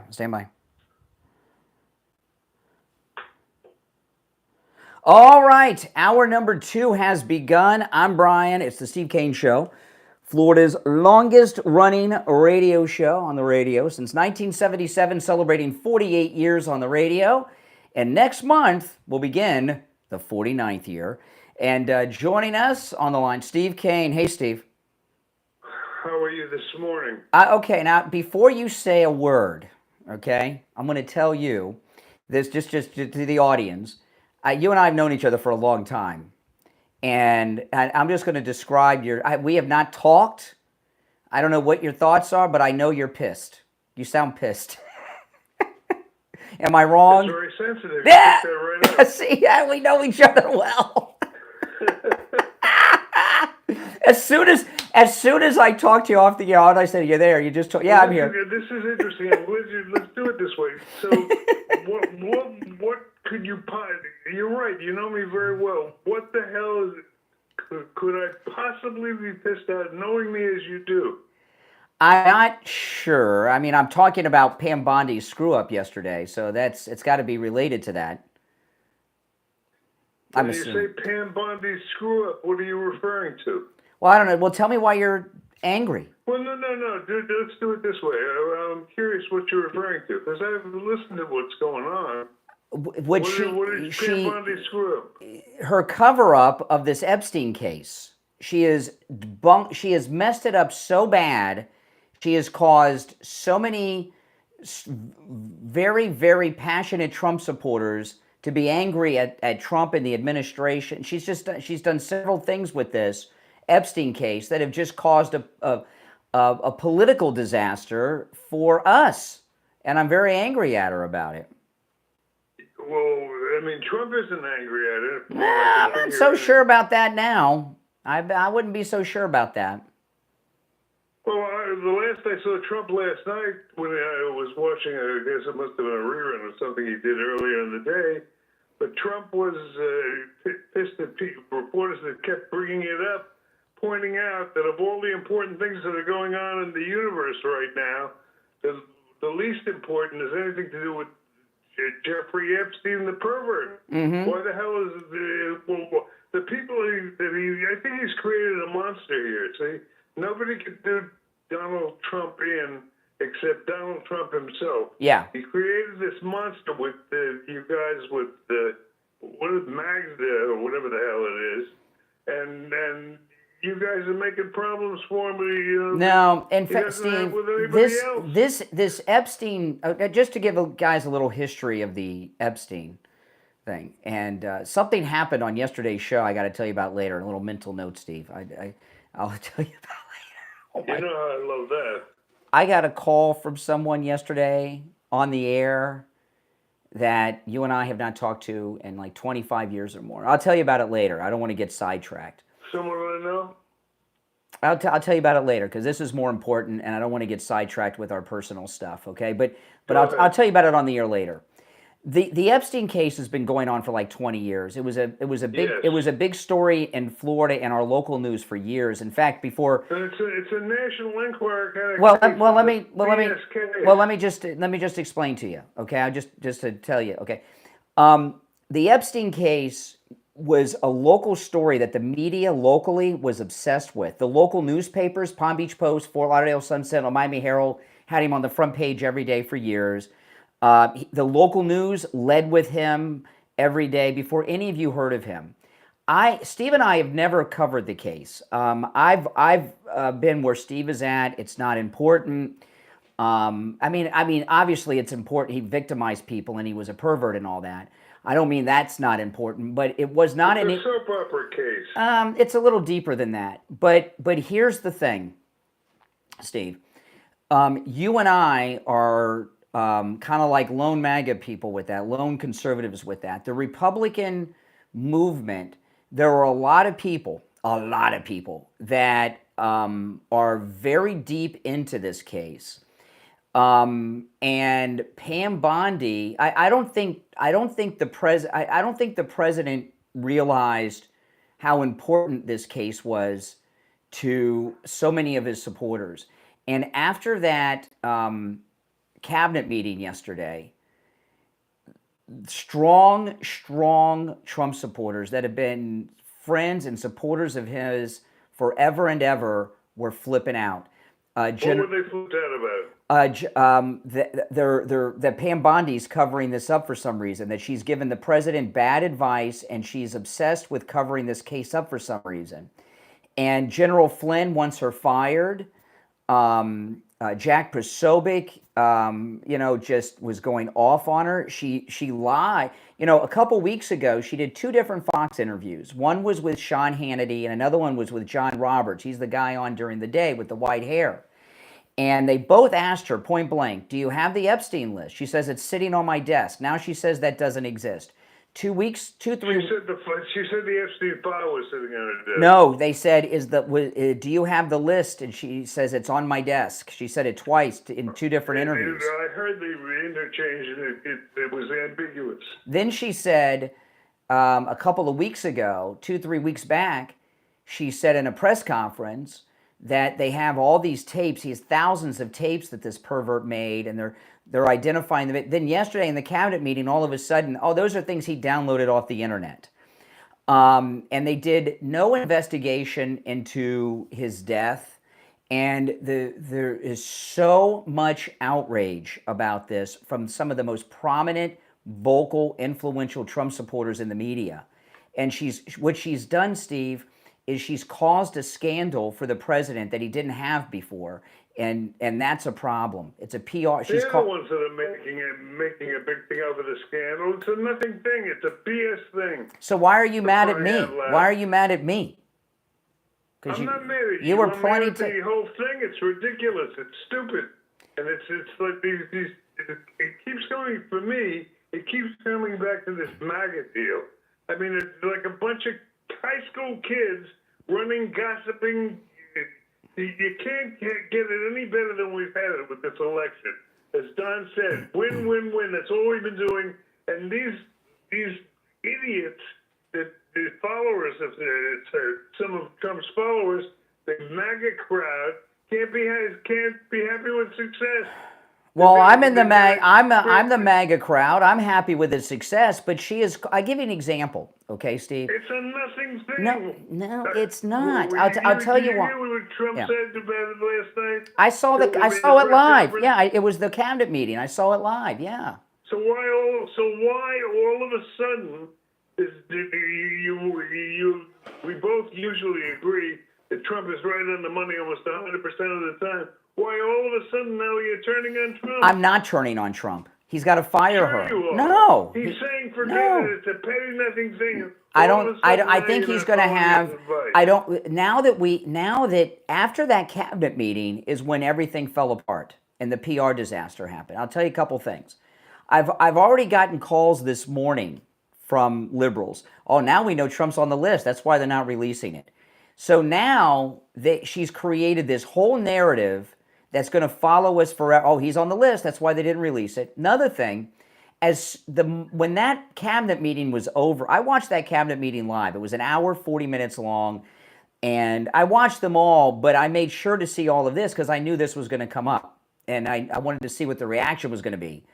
Okay, about 5 minutes after the cabinet meeting was over, one of the strongest Trump allies, Congressman Byron Donalds, he's running for governor of Florida now, right? He's going to be our first black governor. I know who he is. He's a great guy. Very good. 5 minutes after that cabinet meeting, he did an interview, and he said, when I'm governor, I'm going to release all the Florida Epstein files, and he was going on about it. I mean, with the Republican base, Steve, with the Republican base, this Epstein story is very, very important. In particular, not just the list, but an investigation into his death. And Pam Bondi shut the whole thing down, and people are fuming at her. I think President Trump will reevaluate his opinion of her end of this right quick. I'm sure he is fuming. She's created this whole scandal where there was none. She hasn't created it. These MAGA a-holes who created it. I don't think we're a-holes, Steve. I mean, yeah. I'm pretty upset with her. She messed up. She screwed up. Big time. But Trump is not upset with her. Trump is upset with, when I say you, I don't mean you personally. I mean the crowd that are off on this tangent, taking away from all the good stuff, concentrating on a BS tabloid story. No, I think whenever his day was finished yesterday, he's always, listen, let me put you on hold, Steve. You know what? Let me talk first about Tom Laporta at Laporta Roofing. And I want to tell people how we met Tom Laporta. You hear us talk about a lot in the messages for Tom Laporta at Laporta Roofing. If you have a wet spot on your ceiling, you have a leak in your roof, right? And you got to do something about it. Well, you had a wet spot on your ceiling. You did nothing about it. And you had a leak in your roof. And, and then you ignored it and ignored it and ignored it. The leaks got bigger and more and everything else. And you had a disaster on your hands. And we found Tom Laporta at Laporta Roofing because you neglected that wet spot on your ceiling. And because you neglected it for so long, you had to get not only a whole new roof, but you had to have 40% of the drywall replaced in your house because the dampness caused that deadly black mold to grow. And there were other problems too, the termites that were eating your house because that dampness is a breeding ground for termites. It was a mess. And if you would have called Tom Laporta when you saw that first wet spot on your ceiling, you probably would have just needed a simple repair. Tom Laporta is it's amazing. Tom Laporta is a good MAGA guy. He'll never sell you a roof you do not need. If you need just a simple repair, he'll do it. He covers both the east and west coast of Florida and everywhere in between. I'm going to give you his cell phone number. And those of you that are new to Florida, okay, we're in hurricane season. There's nothing more important than having a secure roof. And if you've got a leak in your roof, okay, that means you've got a loose shingle or a loose tile. And when those winds come from the tropical storms, tropical storms have hurricane strength wind gusts in them. They're just not sustained. Right. Okay, and if we get like a Cat 1 storm, hurricane, we still have Cat 3, 4, 5 wind gust. Okay, and what hurricane wind gust and hurricane winds look for is an entryway into your home. And that's what they'll find with a loose shingle or a loose tile, and boom, they'll take the whole roof off and you're done. So give Tom Laporta a call. This number rings directly to his cell phone, which means you can also text him. 954-604-4602. 954-604-4602. And online, LaportaRoofing.com. All right, if you're on hold, hang in there. If you'd like to call in, our number is toll-free, 888-465-2631. We'll be right back. All right, Steve, you there? Yeah, I'm here. Okay. I'll tell you later who called me on the air yesterday, because if I bring Is it someone I know? Yeah, it was just weird. And then I'll talk to you about it after the show too, because there's one part I don't want to mention on the air. But That's fine. But it was a shocking, weird call. But I don't want to. Yeah, but everybody can hear you, so don't say anything now. But I don't want to bring it up now because we got a topic here. I don't want to get away from it. For a soap opera. Right. All right, hold on.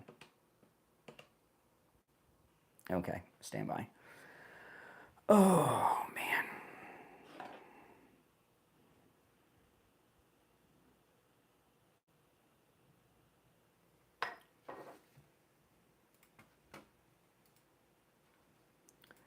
But we got a minute here. Okay, I want to tell everybody about our new sponsor, our Medicare sponsor.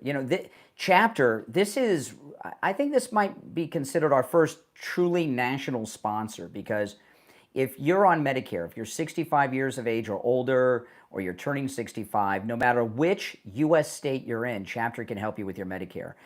I'm going to give you the number in a moment. The number's in the description of the video. It's also on your screen.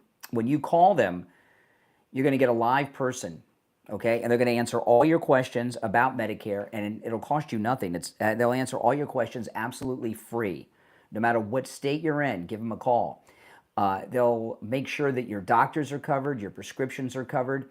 If you have a supplement, they'll make sure you're not paying too much for that supplement. You know, this one free phone call could save you thousands of dollars a year, or not making the call could cost you thousands, because you might be paying for a supplement you don't need. You might be paying for prescriptions or doctor's visits you don't have to pay for. You know, there's over 24,000 Medicare policies, over 24,000. And Chapter has access to all of them. So again, no matter what state you're in, give them a call, 805-754-3033. 805-754-3033. There's a description, in the description of the video, the number is there as well.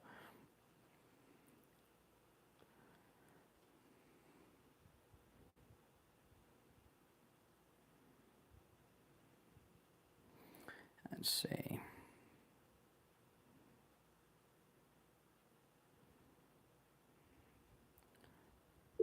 Hold on, Steve. Okay, I've got more calls than I can keep up with here. Hold on. Okay, you there, Steve? Yeah, I'm here. All right, 30 seconds. We'll be back.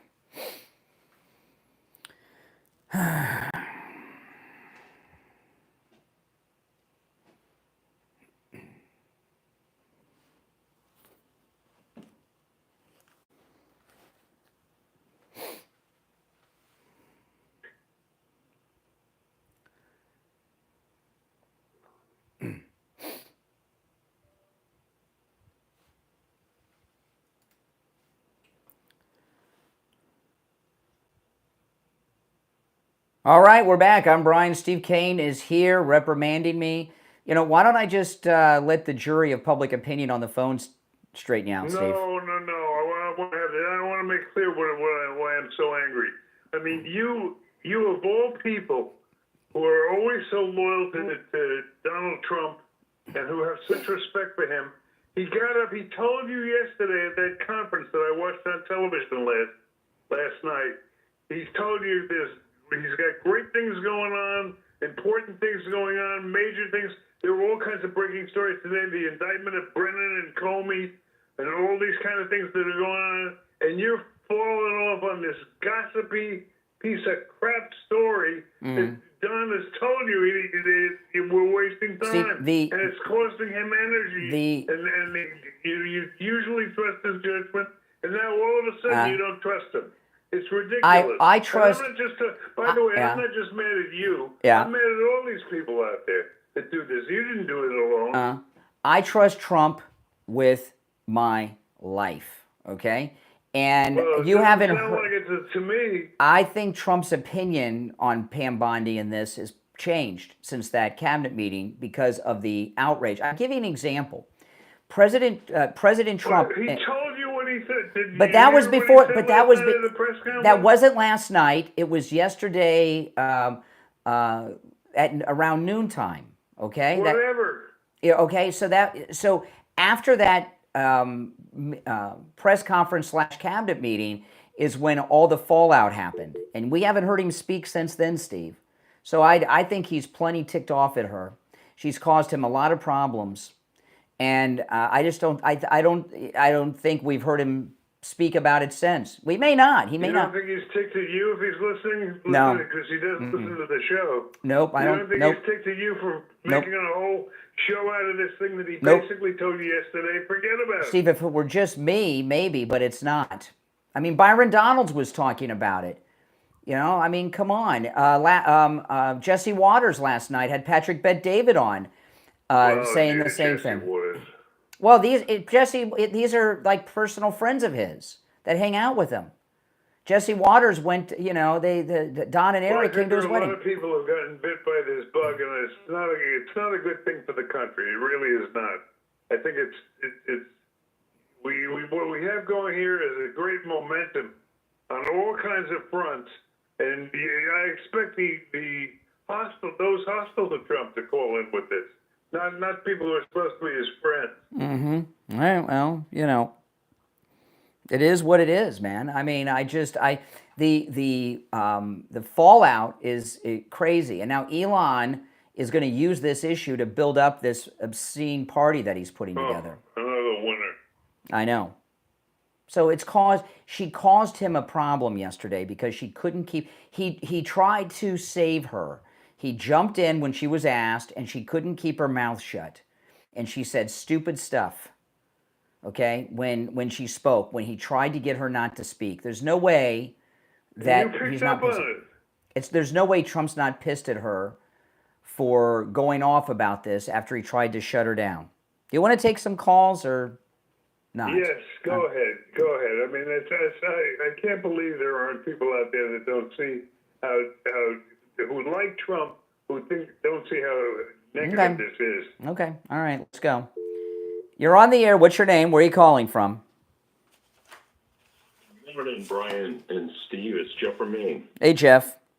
Jeff, how are you? Hey, it's good, Steve. Listen, I agree with you, Steve, and Brian on this point. Trump knows what he's doing, and I just believe beyond hope that near and dear to his heart is these children that are being sex trafficked all over the world, and it's not just in America.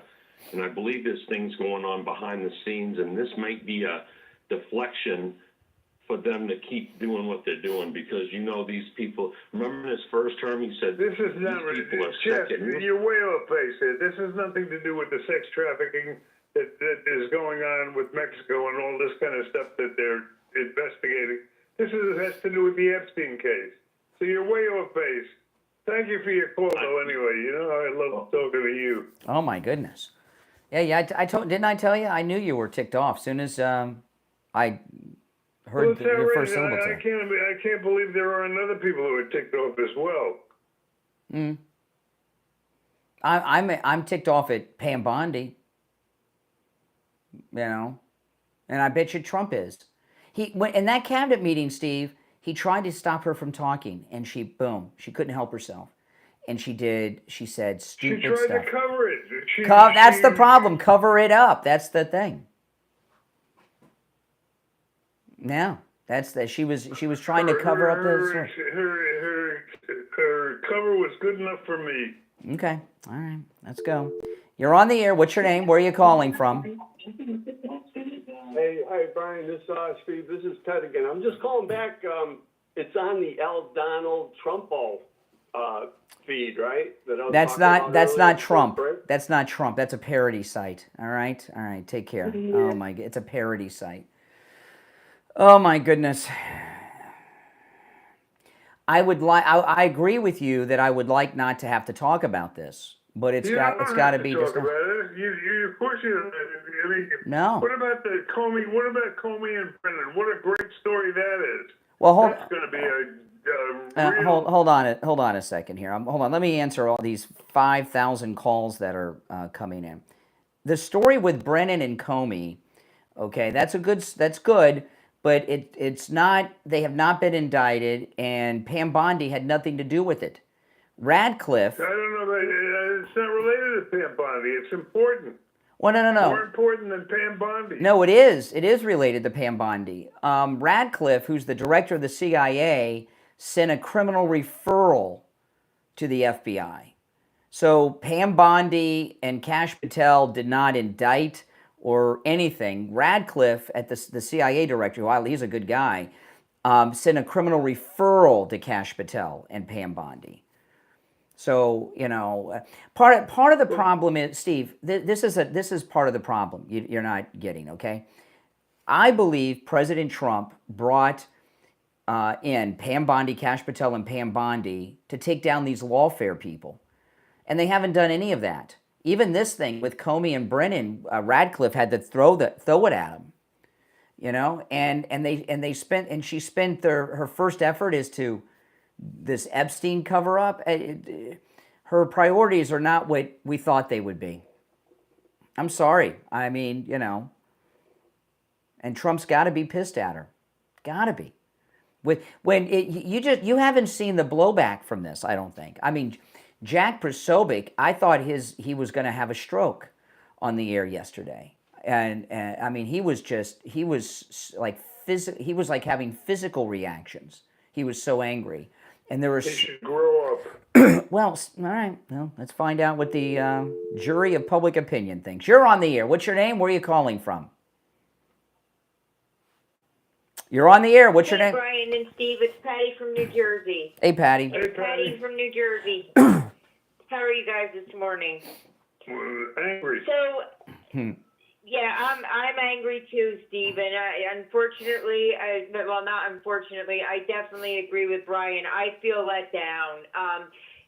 Trump ran on certain issues, and the Epstein files were definitely some of them. Now, I don't care about, I don't want to see the evidence or anything like that, but there were people who he was supplying with underage kids. There are victims out there. Virginia Guthrie was a victim, and mysteriously, about a month and a half or 2 months ago, Well, what does that got to deleted herself. Help me here, dear. Help me to understand this. What does that got to do with Donald Trump? What do you mean? Our Justice Department? He is our head of our. He's the president of the United States, and he got up and he said, "We're on a great roll here, and I can't believe that not you personally, but you people out there are picking on this inconsequential, petty tabloid crap." Almost had the dumb Steve. Almost. Not quite, though. Don't get dumb. But no, Steve, you have to understand, we are talking about, all right, let's just go with this. Uh-oh, the line went dead. Her line went dead. Prince There, she's Andrew back. Okay, she's back now. with her because he was guilty, all right? He was guilty of, there's pictures of him with her, so we know that influential people have I understand that he's dead, but there are a lot of people out there that are not dead, Steve. There are a lot of people out there that they're covering up for. And that's not what we demand justice in this country. And there are victims, and you know what? Steve, no, how could you defend this? I mean, yes, we are on a good road. We're very proud of Trump. We're very proud of him. But you know what? If you have influential people, let me ask you a question. You have a lot of kids.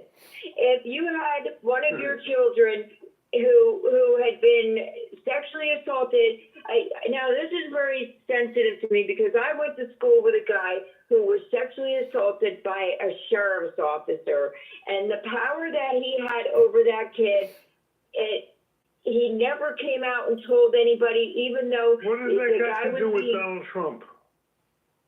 It does, Steve, because our Justice Department, first of all, one of the highest profile inmates died in a federal prison. Why? All right, he was on suicide watch. Why can't you see all of the craziness that's around this case and know that this is a cover-up?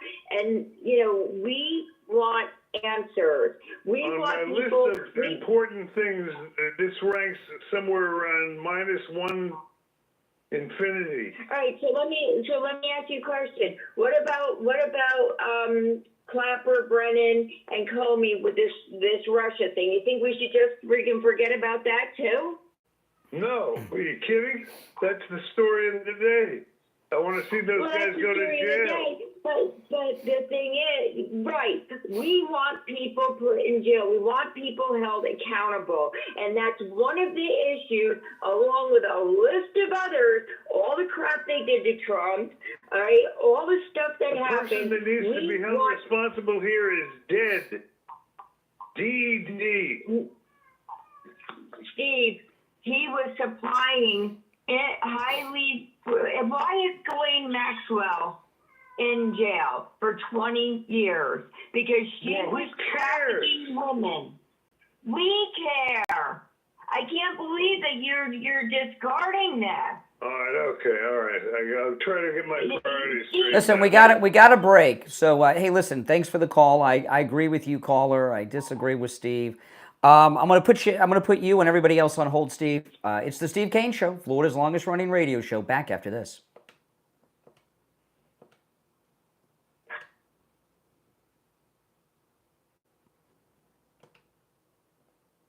Steve, you there?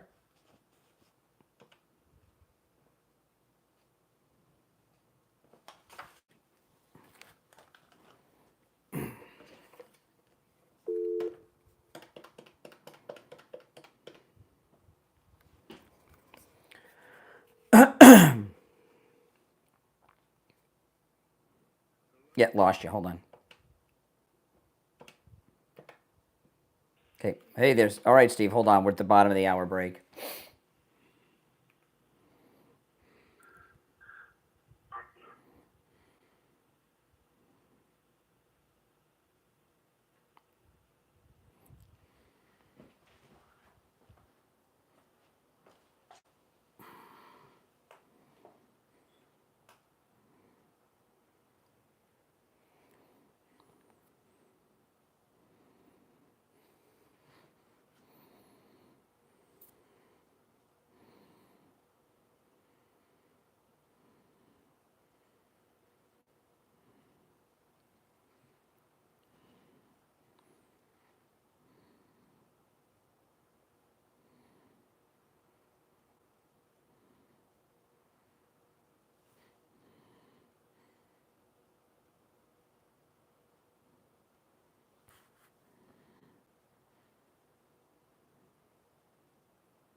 Okay, hold on, Steve.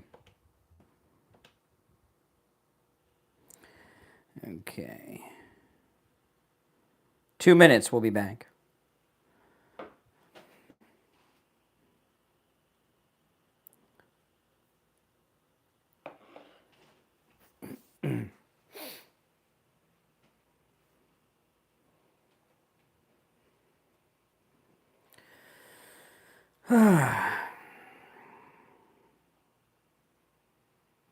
You there, Steve?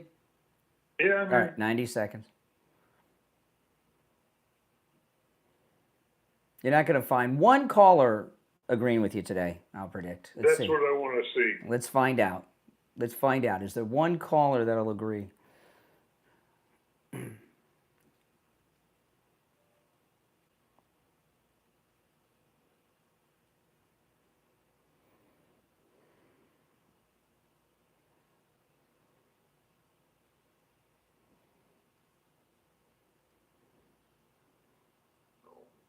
All right, 1 minute.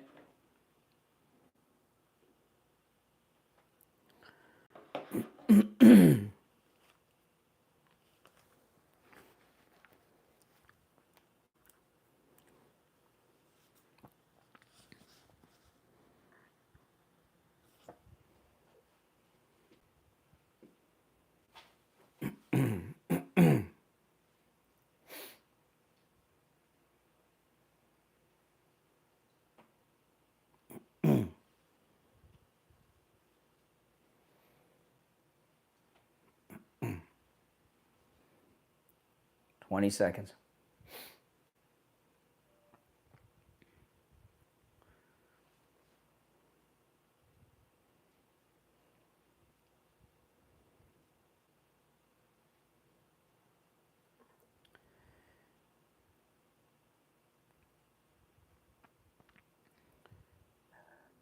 Welcome back, everyone. You're listening to Florida's longest running radio show, The Steve Kane Show. I'm Brian Craig. Steve Kane's here.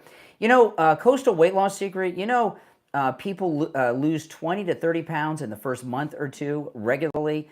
I lost 25 pounds in 3 weeks, and I've lost over 35 pounds total, and which is absolutely amazing. And remember, I lost all this weight without any exercise, zero exercise, eating foods I would normally eat, and without any prescription medications like Ozempic. Call Coastal Weight Loss Secret, set up your free consultation. And remember, no matter where you are in the United States, they can help you. We have listeners from all over America that have called Coastal Weight Loss Secret, and they're losing lots of weight, just like I did. Here's the number. When you call, make sure you tell them you heard about them on the True Oldies channel, 561-247 6300, 561-247-6300, and online, coastalweightlosssecret.com. All right, well, you're going to be a man alone today on this, I'm predicting, Steve. But you want, Well, let me tell you something. To me, the most shocking thing about the whole thing is that what you've done to my audience. I can't believe it. I can't believe there's not a single Steve Kane listener out there that it sees the point that I'm trying to make. Okay, well, we'll find out. You destroyed my listeners. Oh, please. You think I did this? No, this is an important issue to conservative voters. I've taken too much time off. Okay, all right. Well, you're here today. Maybe you'll wise up, Steve, by the end of the show and say, you know what? These guys they're on to something. All right, let's go to the phones. We go. You're on the air. What's your name? Where are you calling from? You're on the air. Cuyahoga Falls. Okay. I'm here. Can you hear me? Yeah, I don't. Yes, Milo, Cuyahoga Falls.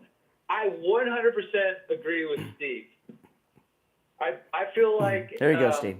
Well, first of all, I don't remember them ever talking about a incriminating client list. I heard about the list for everyone that used the flights and stuff, but I don't remember there ever being some incriminating list that they were going to take people to court on and arrest them all. I mean, I personally don't remember that. Well, part of the problem. I think the Democrats created this whole conspiracy. Okay. Part of the problem about Jeffrey is Epstein, okay. Having a list. Okay, hold on. Part of the problem is Pam Bondi, Kash Patel, and Dan Bongino have spent years talking about this list and how they wanted to reveal the list. Yeah, but they're following the narrative that the Democrats set up when Trump was trying to get reelected. I mean, it's just a conspiracy, and not only that, but you can right. You can't just put a list. You can't put a list of people out there, okay? Because first of all, that's slander, correct? Unless you're going to arrest them and bring evidence and charges, bring all of these victims. No, listen. This memo. Okay. The story is stale. The story is stale and rotten. No, It's been around forever. No. Bill Clinton took the flights and. No, the flights and the list are different. The flights and the list are different. Those are different lists. There's never been a time where they said, "Oh, this is the list we have." The Democrats, right? The AG back, during Biden or whatever, or it was before Biden, correct? Right? So it would have been. Listen, this is the problem. Pam Bondi said multiple times since she's been Attorney General that she had the list. It was on her desk. Now it doesn't exist. She didn't say, I have a list of people that were actually abusing This children. is what she said. She was asked. We're going to use to arrest them. She was asked. The list if you don't have evidence. She said she was asked by Sean Hannity on Fox and John Roberts on Fox. Do you have the Epstein list? It's sitting on my desk right now, Sean. It's sitting. What good is the list if you don't have evidence to back it up that list is any credible? He could have had a list of potential buyers. She referred to the papers. Then she said, the case file. and then she said that they have thousands of creepy tapes that he made with all these victims. Yesterday she said that that's not true. Do you want to contact everybody and say, hey, do you want to? No. Now she said that's. You can't go after. She said those tapes don't exist. There's nothing. There's no evidence to go to court. Well, because any. And one last thing, she okay. Thanks for the call. When she sent out this memorandum, Steve, on Sunday, she also said that Jeffrey Epstein never blackmailed anybody. That's not true either. And that memo that she released through Kash Patel on Sunday night. Okay, I mean, so come on. There's something's rotten with Pam Bondi, and then plus. I don't know who he blamed. This story is irrelevant. And then I find out yesterday from Laura Loomer that Pam Bondi's a Scientologist. That's crazy. I was shocked to learn that. Did you know she was a Scientologist? No. Yeah, I mean, Scientologists are weirdos. I remember you used to have the Scientologist on the radio all the time, giving them grief for good reason. Remember those shows? I question anyone's sanity who's a Scientologist. That doesn't bother you? What has it got to do with what we're talking about? Well, I question the sanity of anyone who's a Scientologist. That's crazy. That's totally insane. But what has that got to do with what we're talking about? Well, because Pam Bondi is the woman in charge, and she's a Scientologist. Well, you're saying she's crazy. I just think that's weird. I don't know if anybody. I never knew that. I don't know if the president knew. What it has to do with what we're talking about? It goes to her sanity. You know, what I would like to see is. So now we're saying Pam Bondi's insane. Scientology is a weirdo thing. They call it a religion. I'm dumbstruck. What I would like to see is for the president to fire Pam Bondi and make the United States attorney, or the United States attorney for the District of Columbia, Judge Jogn, the acting attorney general. That's what I'd like to see. And Judge Jogn will get to the bottom of everything. That's what I would like to see.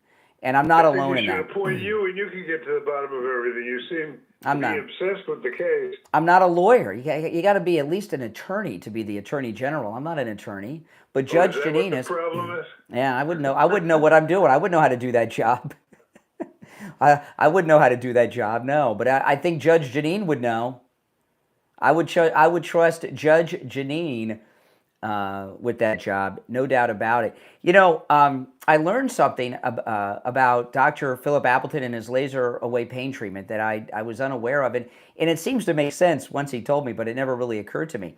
You know, the laser away pain treatment works on all these aches and pains you have. I talk about them a lot, and the first time he rid me of pain was my knee pain in my right knee that I had suffered from for over 20 years. And that was 3 years ago this month. And not only did he rid me of that knee pain, here we are 3 years out, and Dr. Appleton's laser away pain treatment, the pain has not returned. So, I mean, he's over 20 years of suffering gone, and 3 years later it hasn't returned. It's amazing. But, you know, the laser treatment works with car accidents. You know, when you're in a car accident, your body tenses up, and you have all kinds of injuries, shoulder injuries, the neck injuries, the whiplash, and all of that. And the laser treatment treats all of those injuries, those pains that you're suffering from car accidents. And I learned something from Dr. Appleton. These insurance companies, Steve, they got a good racket going. Do you know that if you don't go and see your doctor for treatment within 2 weeks after your accident, they're not going to cover you? Isn't that crazy? So if you've been in a car accident, whether you're a driver, a passenger, in an Uber or Lyft accident, go see Dr. Appleton. Walk-ins are welcome. Appointments are never necessary, even on Saturdays. 954-973-0710. 954-973-0710. And online, AppletonCairo.com. All right, callers on hold. You stand by. We're going to take our last break of the second hour and be right back.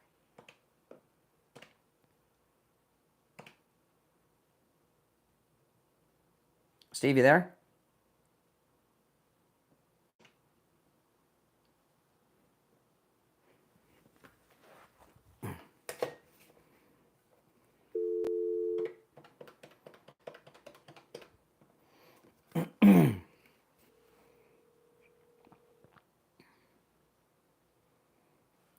It's me. Okay, we're back. I lost you when we went to break, but you're back. Hold on.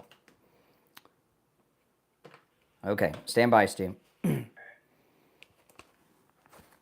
see.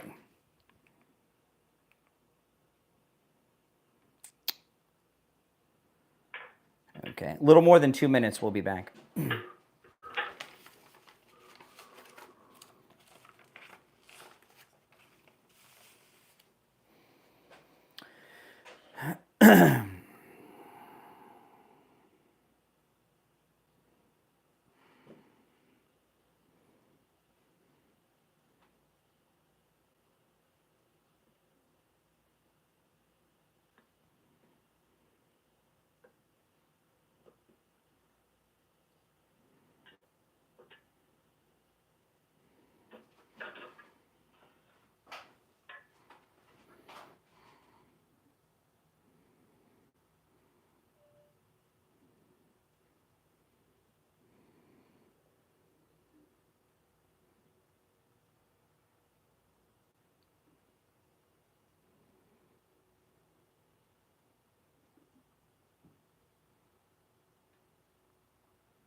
Okay.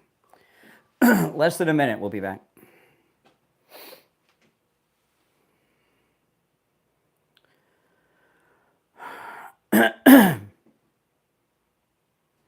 Hello? Yep. We'll be back in about 30 seconds. Can hardly hear you. All right, hold on. How about now? Oh, very little better.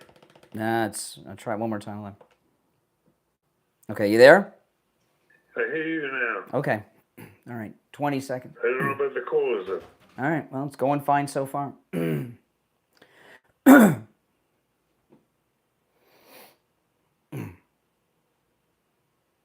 get my message from Lori? No, I'll check. Hold on.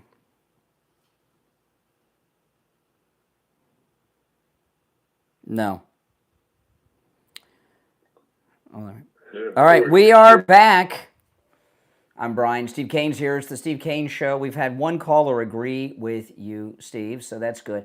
I will say, though, this criminal referral of Comey and Brennan is great. You know, a lot of people don't know this about Brennan. Brennan was CIA director under Obama. You know, he converted to Islam and speaks Arabic. That doesn't shock me. Yeah, I mean, he doesn't look like your typical Muslim, does he? No, and he doesn't publicly speak Arabic, but he does. And what I thought was interesting about this, because it's very unusual. It was a criminal referral from the director of the CIA, Radcliffe. Oh, I like Radcliffe. He looks like one of the guys from Mad Men. I don't know. He just looks like one of those guys, but he's really good. He's the CIA director, and it referred Comey and Brennan to the FBI. Yeah, they're going to indict them. I hope so. And and what the criminal referral is for is very specific. It's about their crafting the Russiagate.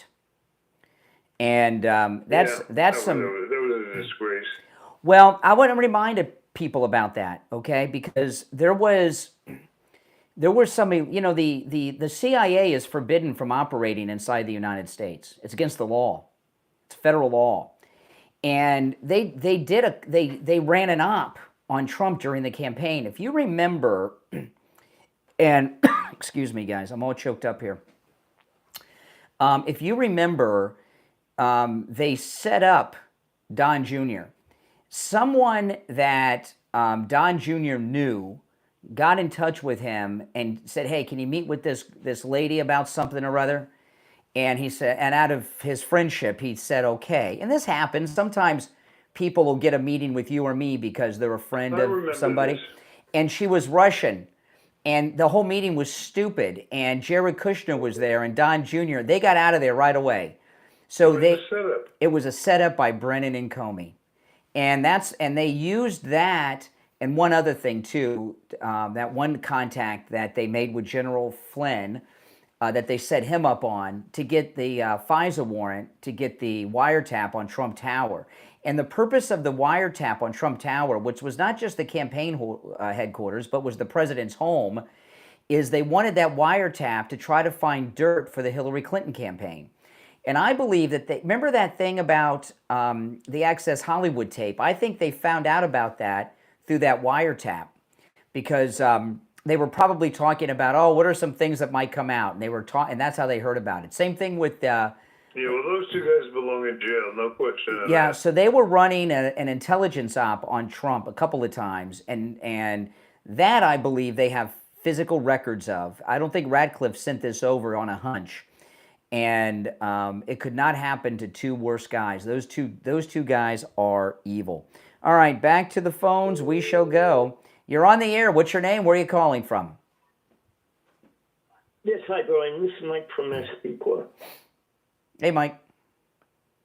Yeah, I just wanted to maybe throw in a fact here that'll help Steve calm down and maybe explain why Trump was honestly indignant, but the fact that the memo by Pam Bondi's office came out after the disaster in Texas, it's like where the Democrats say, don't let a disaster go to waste. Yeah. wait until something occurs, and then throw this out there, get it under the rug, and then Trump has rightly been angered by the question because of what is immediately happening. Yes, But that's the true. fact That's is, true. right? Yes, I think that, I mean, Steve, I think if you take that factor into account, you could see the possibility. I'm a little confused on the point you're making. It could just be I'm slow today. I'm just saying that Bondi was the dishonest one in Yes. putting out the memo Correct. right after the disaster occurred. Yeah. So Trump is concentrating on the disaster, and Bondi is hiding Right. behind letting him become angry. It makes the other issue petty. It just points out how meaningless the other issue is. Well, it makes it petty temporarily because of the immediacy of the disaster in Texas, but it doesn't eliminate it as a fact that it's very important. It's just that Bondi used it as a way of trying to bury. blocking Okay, out- I see. Okay, you think she tried to bury a story through the disaster? Right. Mm-hmm. Yeah. Right. Yeah. And got Trump fell into her. See, what my anger is with Pam Bondi is this. We've got a good thing going, man, with Donald Trump's second term. I mean, this is the most perfect presidency ever, and this will never reoccur. Yes. And what she has done is create such a PR disaster for him. She hasn't done it. Followers of Trump and people that are supposed to be on Trump's side have done it. Well, we MAGA people have done it. Steve, we are, and I know you insulted a whole segment of MAGA who see this as important. This isn't not important. This is important. It's just that Trump needs to immediately respond to the catastrophe, the natural disaster. He's going there Friday. The issue with the cover-up of pedophilia, massive pedophilia ring, this is more important than practically anything that Trump could deal with. Mm-hmm. If there's a deep state pedophilia ring going on, that needs to be There's no evidence of that. Well, there's evidence that the other thing is the guy's dead. for Steve, crying this out is the loud. thing, though. Kash Patel and Dan Bongino have spent the last 4 years telling us that it was true on their shows every day. Maybe it was right to. Maybe it's more important than the people dying in the storm. Steve, I just want to point out. Maybe I should re-examine my priorities. Maybe it's more important than all those people that got killed.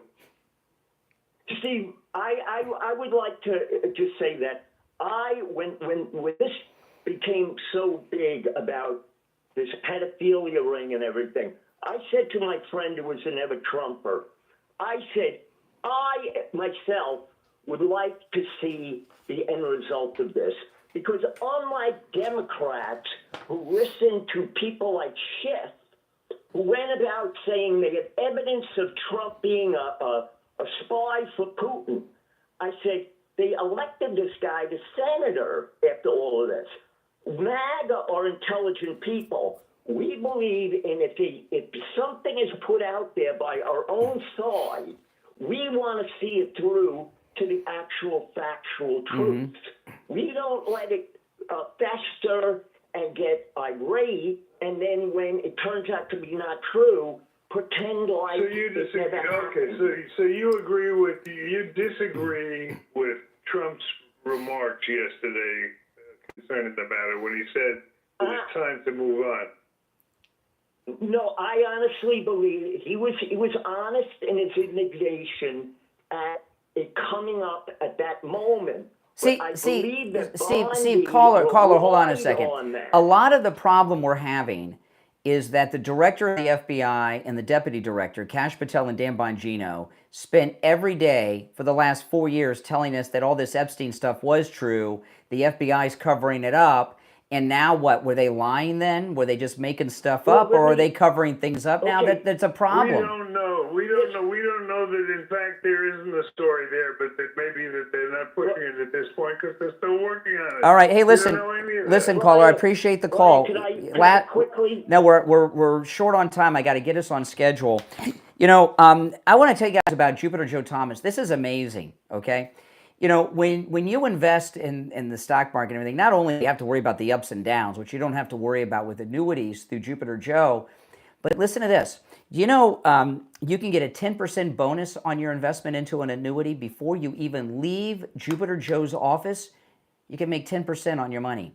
One of our listeners, Bruce, just did that. He's a longtime Steve Kane listener. Steve, he's been listening to you since the 80s. And he went to see Joe Thomas. He got in touch with me right away. He made 10% before he even left the office, and you can too. Give Joe a call. You know, it's a no-charge consultation. He's going to put together a custom portfolio based on your situation, your needs, your wants, your guaranteed income for the rest of your life. Make sure you ask him about that 10% bonus. But here's something I often forget to leave out. You know that you never have to pay any commissions? No. The insurance companies pay the commission, so it doesn't. That's amazing. So there's no commissions either. So give him a call. His number is 561-743-0999. 561-743-0999. And if you missed the number, just go to his website, jupiterjoe.com. All right, 2 hours down, 1 to go. Callers on hold, you stand by. Steve Kane is here. I'm Brian Craig. And our number is toll-free, 1-888-465-2631. The lines are on fire. I mean, every line is lit up on the board, and I just added a bunch of new lines. We have more lines than we've ever had at any radio station we've been at, Steve. All right, hour number 2 is down. Hour number 3 begins now.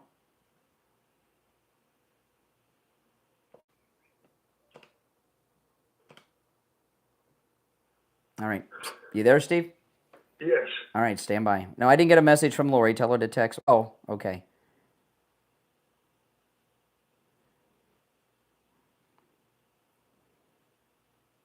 I just yes. I got her a question, and the answer is yes. Okay, good. We got to speak in code so you guys can't hear everything. Oh my goodness.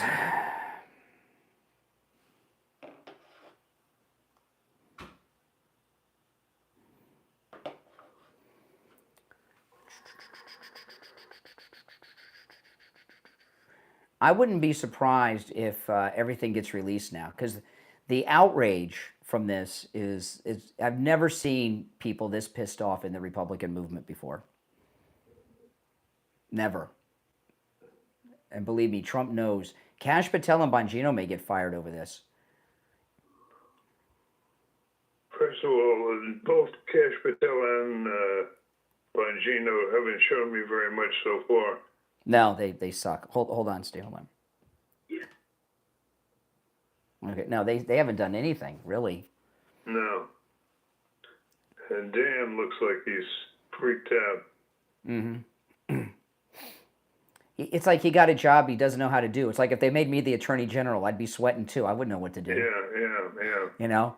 But if I spend I agree with that. But if I spend 4 years telling everybody what a badass cop I was, and then I become like the number 2 cop in America, and I can't do it. Yeah, right. That has a ring of truth about it. You know, exactly. Oh my gosh. You know, we have more lines than any radio station we've ever been at. And I added a bunch of lines, and they're all lit. This is Must have been something we said. I don't know, it's pretty cool. I mean, you know, it's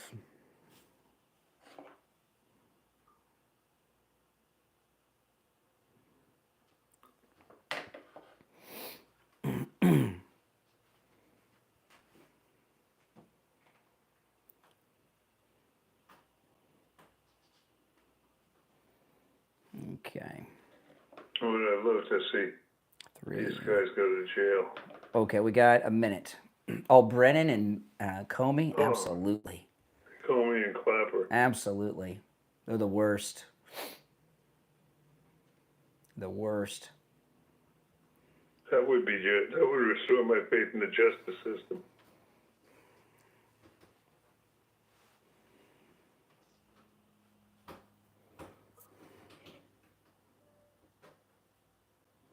Ugh.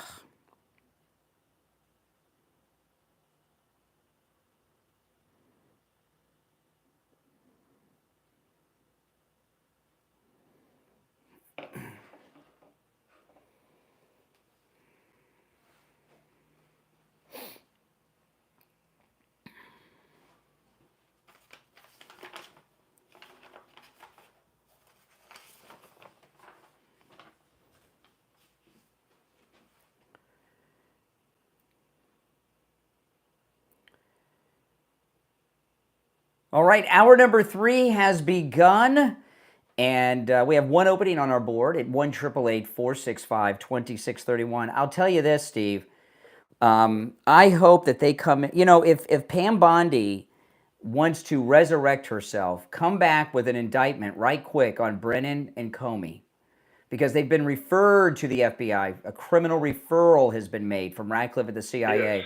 Yes, and yes. Seeing those two with and that's what they should be working on, not Agreed. wasting their time on this nonsense. Agreed. And by the way, as far as Epstein with the pedophilia thing, it sounds, you know, for people trying to attack the Trump side, the pedophilia ring sounds great, but it wasn't pedophilia. I mean, some of the girls were a little underage, but it wasn't like they were doing it with, you know, with kids. 8-year-olds. I know. Yeah, there's I forget what you call it with the older the teenagers, but it's not pedophilia. There's another name for it. I can't remember. All right. Well, listen. You want to go back to the phones? What do you want to do? Sure. All right. Let's go. All right. You're on the air. What's your name? Where are you calling from? Hi, this is Nicole. I'm calling from Detroit. All right, Nicole. Hey, Steve. I'm calling Good morning, because I Nicole. was having this Pam Bondi stuff, and it's nothing there. She don't have no evidence. So y'all want her to keep going on pretending, making a fake case. They don't have anything. She probably thought it was, and she probably overspoke, but when she got in there, it's nothing there, and it's time to move on. There's nothing there, and they're not there to do our individual bidding on who we want to be arrested. They real law people. They have a job to do. Mm. And if there was somebody there, it's over. The guy's dead. Well, It's a Steve. dead case. Steve, part of the problem is why did Pam Bondi have to rush in and make such a big deal about this case? You know, you know, if you have half a brain cell, you know, you would know this would be a disaster. There's an answer to that question. The reason she rushed in is because Okay. Yeah. Yes, Steve. Go ahead. the reason she rushed in was because of all the pressure she was getting from upstairs, largely in terms of Bongino and the other upper echelon that were pushing her. Yeah. Yeah. All right. You're on the air. What's your name? Where are you calling from? Hi, Louise, the masked lady in Boca. Yes, Louise. Hey, Louise. Yes, Steve, I agree with you and the president wholeheartedly. Who cares with all that's going on in this world? This is as important to me as DeSantis's high-heeled boots. I mean, it's ridiculous to make a whole issue, a whole program out of this. It's like the National Enquirer. It's the number one story. ridiculous. It's the number one story in America. Oh, come on, who cares? That's And you know ridiculous. something? You And know, it's when not I in the think paper of today. all these women, Epstein, and so on, Bill O'Reilly, ruined their lives, all a woman has to say is no. Were these girls kidnapped? Who gives a crap? So says the lady ridiculous. who's been oxygen deprived for 5 years wearing that mask. No, I'm not oxygen deprived. I just find it totally unimportant. I don't care about their sex lives. Thank you As for your long as- support, Louise. Yeah, even On behalf Clinton. of Donald Trump, I thank you. All right, Louise, Yeah. take care. I don't think you can knock that down as an agreement. She just disagrees with whatever I say. So I think that's what all her opinions are based on. Whatever I say, She's got Brian Well, it Craig seems to me derangement that- syndrome. It seems to me there are more than a few people out there starting to agree with me. Yeah, I think we've had 3 people agree with you, maybe 4. We'll give you 4. Let's just say 4. We'll put in your favor 4. Take another call. Yeah, we will. All right, our number is 1-888-465-2631. 888-465-2631. Oh, you know, Steve, I went through our extensive records. You know, Lighthouse Medical rid you of your neuropathy symptoms 3 years ago this month. 3 years. Wow. 3 years. You know, so this is when you're suffering from neuropathy, it's living hell. So you're just thinking about, I need to get rid of this now because I'm in pain, I'm dizzy, and everything else. And you're not worried about you just want immediate relief, which you pretty much got. But yeah, Lighthouse Medical treated you 3 years ago. So you've been 3 years without your neuropathy symptoms destroying your life. They've been gone. And so this is an interesting thing about Lighthouse Medical in Pompano. They have a treatment for neuropathy. They have a treatment that works and a treatment that lasts. You're like our case study here, 3 years and going strong. I'm going to give you their number. Now listen, Lighthouse Medical, they understand that if you have neuropathy, it may be hard for you to get out of your house, even if you're local. So no matter where you are located in the United States, they can help you with your neuropathy. All right? Telemedicine is available. When you call, make sure you tell them you heard about them on the Steve Kane Show so you can take advantage of their no-charge consultation. 754-222-6642. 754-222-6642. And online, lighthousemedicalcenter.com. But I'll tell you, Steve, if Pam Bondi came in with a quick indictment on Comey and Brennan, or at least a press conference detailing their crimes, this would disappear instantly. I agree. Yeah, so let's see if she's smart enough to do that. I would love to see that. And let me tell you, out of all the lawfare people, those 2 are the worst because, especially Comey, Brennan, and all this lawfare against Trump, Brennan and Comey are 2 of the leaders of the committee of lawfare against President Trump, especially Comey, involved in everything. Maybe Pam's listening this morning. Maybe she'll pick up on a clue. Yeah, I mean that would change everything. And now that she's got the criminal referral, she can do just that. And I'll give them another tip. Perp walk. We want a perp walk. We want to see Comey and Brennan in cuffs being walked into some government building. I don't care which one it is. It could be the Department of Housing. I don't care. In urban development. It could be the Indian Affairs. But they need to be perp walked. They need to be cuffed. Okay, and walked into a federal building and be indicted. I mean, these are some bad guys. All right, let's go to the phones. You're on the air. What's your name? Where are you calling from? Hi, Brian. My name is Sandra from Indiana. Yes. And hey. Can we call you Sandy? I prefer Sandra, sorry. That's a no, Steve. Okay, Sandra. He's trying to bond with you. Yes. Go ahead, Sandra. Thank you. Okay, I don't want to get into an argument, but I have never heard anybody actually come out and say, what if it was your child, your grandchild, your cousin, your this or that? And this goes as far as the Epstein and also the illegal immigrants and all these politicians, liberal politicians that take up for them and protest for them and go to El Salvador and have a margarita with them. Would they still feel the same way about these situations if it were their child, their grandchild, their cousin, or whatever that were sexually molested by Epstein or killed by an illegal immigrant? No one has never asked that question. Would you still back them if they had done that, or would you still want justice done?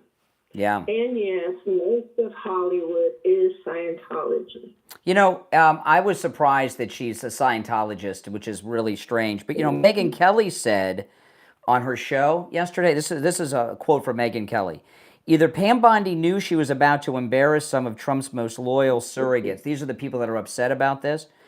or she didn't, or she didn't investigate the case and take time to even look into it. I think the fact that she's a Scientologist, I just question everything that she does now. I learned that for the first time yesterday, and every Scientologist I've ever known is a freak. It is a very cultish, so-called religion. Mm-hmm. And as far as Pam Bondi and the list, the only conclusion I can come to is there are so many international names on that list that it would be catastrophic to find out. See, I agree that it's that it's possible that there's no list, but there was a list, and there's some reports that say that Merrick Garland, when he was Attorney General, destroyed the list. So I just think, the way she handled it, she just messed up PR-wise. Let's say if everything she says is true, which I'm not saying it is, but let's just say everything she says is true. The way she presented it to the American people was a PR disaster. She needed to have a major press conference detailing their investigation and their conclusions, and she didn't do that. She said, nothing here, that's it, we're not talking about it anymore. All right, thank you for your call. All right, appreciate the call. All right, we're coming up on our break, and we're going to be checking in with Attorney Barry Siegel in a couple of minutes. But, I mean, you would agree, Steve, that she messed up PR-wise, right?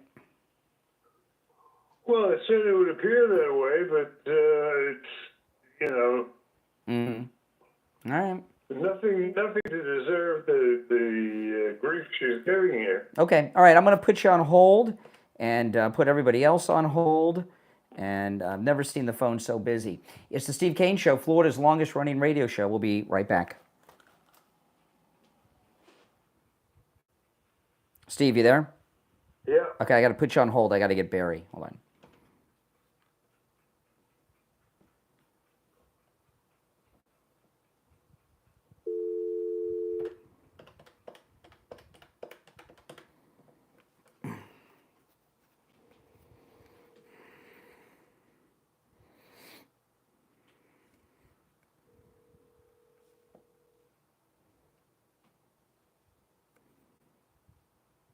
Hey, Barry, it's Brian. Hey, Barry, hold on. Steve, you there?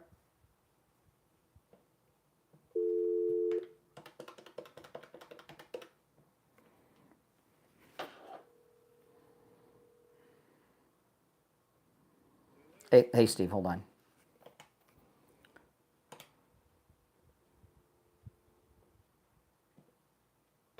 Steve, you there? Steve?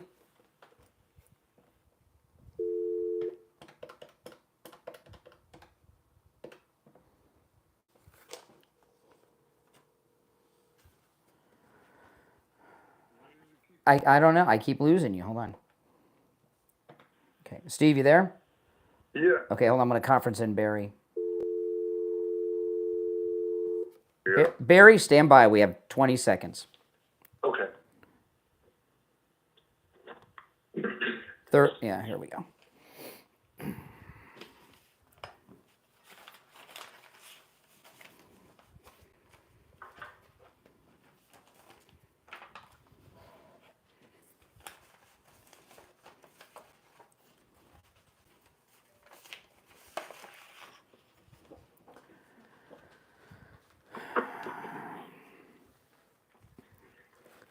We are back. I'm Brian. Steve Kane's here. It's time to check in with Attorney Barry Siegel from the Siegel Law Group. Attorney Barry Siegel, what do you have for us today? Hey, Brian. This morning I have the fact that at the Siegel Law Group, we believe strongly in education. We believe that the education will help people avoid making incorrect, bad decisions that could have a major effect on them and their family, even possibly for generations. And that's why we do education. That's why we do seminars, to educate people to make those right decisions and motivate them to do the right thing that they need to do. And so as far as the upcoming educational opportunities you have with our firm, tomorrow at 2 p.m. in our Boca Raton, at the Spanish River Library, there's going to be a living trust workshop that we're doing, as we do from time to time. And also on July 19th, which is a Saturday, in the morning at 10 a.m. in our office, we're doing another one on the long-term care planning, the Medicaid planning, the elder law issues that can affect your ability to keep your assets as you age, to run out of money during your lifetime. Mm-hmm. So between those two things, we know that we've gotten a heavy response on both. But if you're interested, now is a good time to try to get in if there's any spots left. Otherwise, certainly we'll be announcing further ones on this show and on our website. Yeah. On the events page, upcoming events. Absolutely. Now the Medicaid planning seminar is on the 19th. That's a week from Saturday. That's the one I'm going to go to. So if you guys want to meet me, be there. And I'm looking forward. I haven't done an appearance on a Saturday. I can't remember when. So come out. I hope to see you there. You're going to get a lot of good information, and you get to meet Attorney Barry Siegel and his great staff. And then you have one tomorrow at the Spanish River Library in Boca. Now, these events are free, but Attorney Barry Siegel asks that you call and let them know you're coming, especially the one on the 19th, because it's at the Siegel Law Group's main office in Boca. So there's a lot more limitation to the amount of people. So they need to know how many chairs and such that they have. Here's the number. Call the Siegel Law Group. They open up at 8:30. Okay, reserve your spot. Get locked in. 855-FLA-3782. 855-FLA-3782. If you missed the number, go to the website, SiegelLawGroup.com, and you'll find the number there, SiegelLawGroup.com. And I hope to meet all of you on Saturday the 19th, a week from Saturday, at Barry's office. I've not been in person to your new office, Barry, so I'm looking forward to seeing it. Yeah, come early. I'll show you around. I will definitely be there early. All right, Attorney Barry Siegel, we'll talk later in the week. All right, take care. All right, I'm looking forward to that. You haven't been to Barry's new office. I know you had to update your stuff. So, yeah. You know, your kids, some of your kids are pissed that I'm the trustee and executor of your trust. You know that, right? Have they told you they're pissed off about that? No. It doesn't mean I'm inheriting everything, you know. It's good to have somebody on the outside do it. You know, I'll tell you, I think the reason I think I'm the trustee on many trusts. I'm a very trustworthy guy, but you know, anyway, we'll talk about that another time. But let's just go back to the phones, and I don't know. You've gotten more support out there than I expected. You know. Did I lose? Well, that's because I was right. No, I didn't. You didn't get the majority of the support so far, but let's go. All right, you're on the air. What? No longer it would turn my way. Yep, you're on the air. It has actually. The last 4 or 5 calls have gone my way. Yeah, mask lady. I wouldn't count her. She just hates me. You're on the air, caller. What's your name? Where are you calling from? Good morning. This is Barbara in Baltimore. I just thought I'd call in. I don't agree that this is the number one story. I think the number one story is what's happening in Ukraine and what President Trump and what these new weapons going over there is. But I do have my opinions about Epstein, if I have time to talk about it. Give us a condensed version. The condensed version is this. Jeffrey Epstein, horrible person. He's being thrown in and actually minimizing, in my opinion, what really happens with pedophilia and sex trafficking of children. People need to understand something. These young ladies, these little 17, 16-year-olds, they were the fatherless girls who partied. They had fake IDs. They made money traveling to exotic places. Epstein proves that. We see that. We know that's what happened. And if you doubt it, just look at the Diddy tapes and what young girls without fathers or without stable homes are willing to do. 15, 16 is kind of old, really, because they get the fake ID. They got the eyelashes on. They got the short dresses on. They go, hey, Yeah, I can It's tell you've been paying reality. attention. Thank you very much. No, I'm yes, I'm paying Okay, all right, okay, all right, there you go. All right, let's back to the phones. You're on the air. You're on the air. What's your name? Where are you calling from? My name is Gene, and I live in Palm Beach Gardens, Florida. Hey. Hey, Gene. Hi, glad to meet you. Hey, I've been listening to this whole thing with this Pam Bondi thing. I think maybe she might have jumped the gun when she said she had it on her desk to look at. And I think this has far more reaching implications than everybody's thinking about. This has to do, yes, the victims you feel sorry for, you know, but it has more than the atrocities that these people performed. There's probably a lot of people, politicians, religious leaders, world leaders, movie stars. A lot of those people are probably on that list. Rather than go on with the list, give me the name of two of them.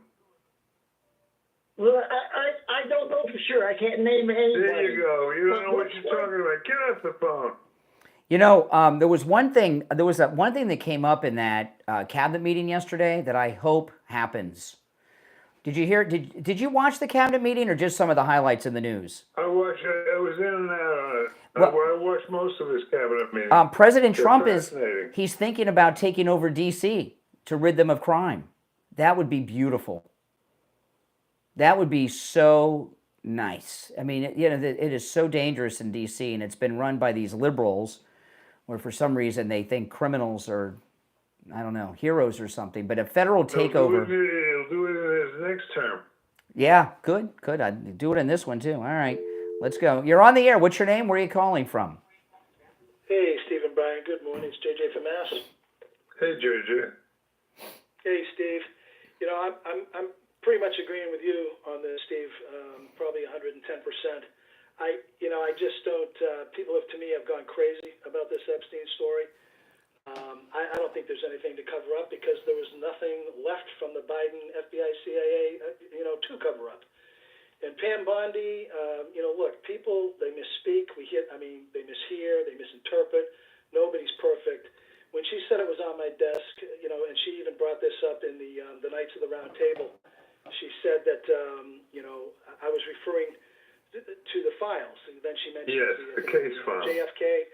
Yeah, the case files. So I just think, the guy who did this, he's dead. The other woman, she's in prison.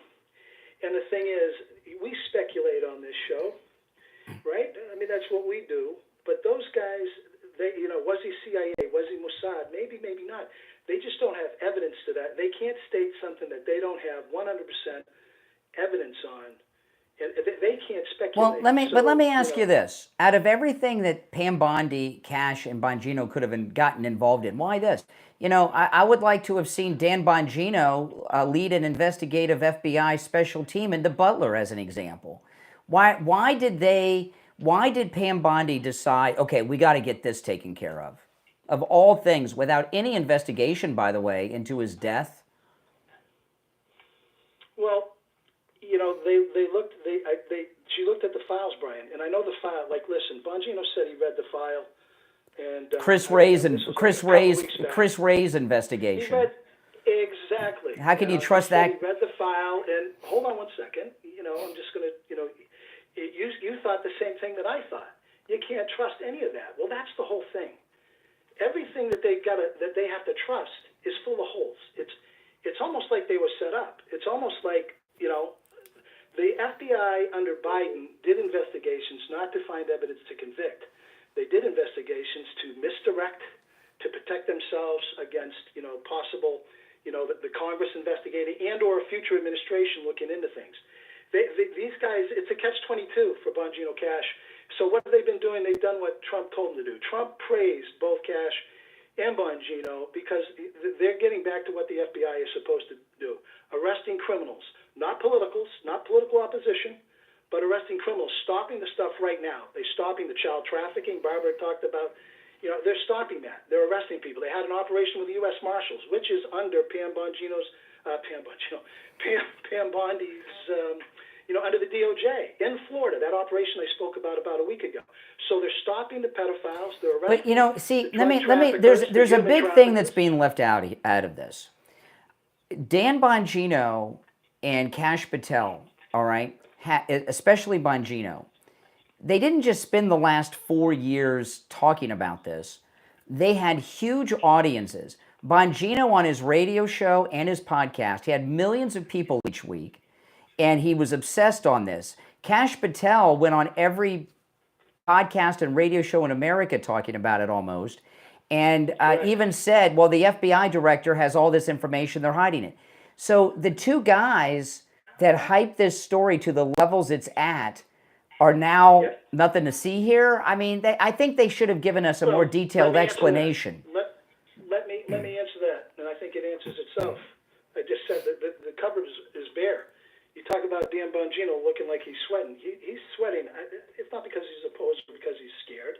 I mean, hell, he could have just been sick. But he's also he's unbelievably pissed off because of all the things that he did said. Then when he gets into the FBI, he's got nothing but misdirection. He's got nobody bringing him evidence. The cupboard is bare. There's nothing to look at. And now he looks like a fool. So he's pissed. Does he want to, Brian, if there was evidence, Bongino even said it. If somebody bring me some evidence. They can't just speculate on stuff. They have to have something. Well, If they were the Democrat Party, they could arrest everybody and speculate on everything and make evidence. I agree with that part, but Bongino this could go really south with Bongino.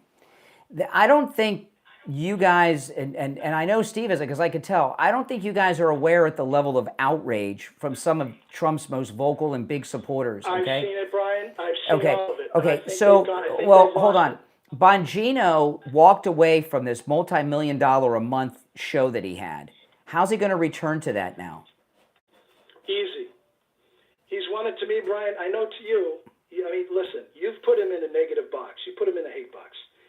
And when you do that, any information that comes in, you interpret evidence in a negative way, like the sweating. You just look at it as though he's a poser, he's scared. I mean, that's what you did. And I'm just like, that's not the... Who's he arrested? Is he out there like Tom Homan? They've arrested... Brian, let me ask you a question. Why haven't you heard about all the arrests? No. Bongino. Bongino does the CEO and the CFO work the floor at the manufacturing facility?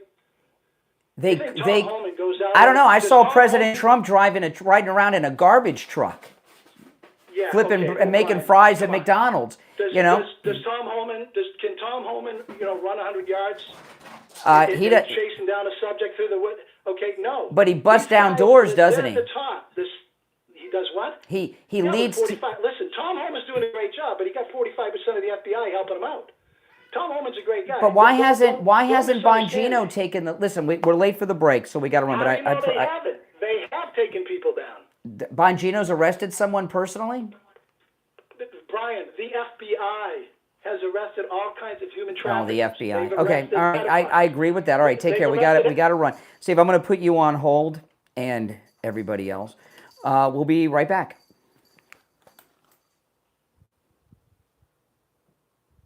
All right, Stevie, it's the bottom of the hour break.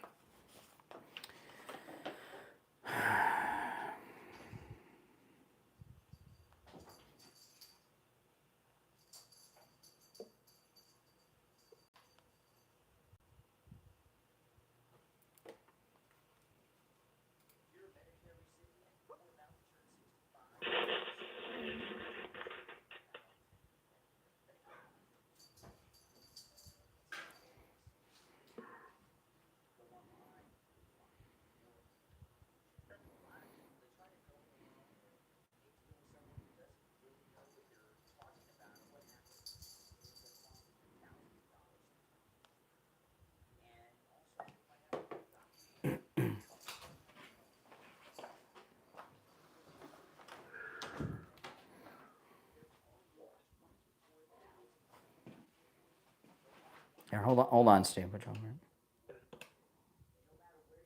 Okay. You there? Yes. All right, 2 minutes. We'll be back. Was this the Jewel? What? Is this the long one? No. We'll be back in 2 minutes.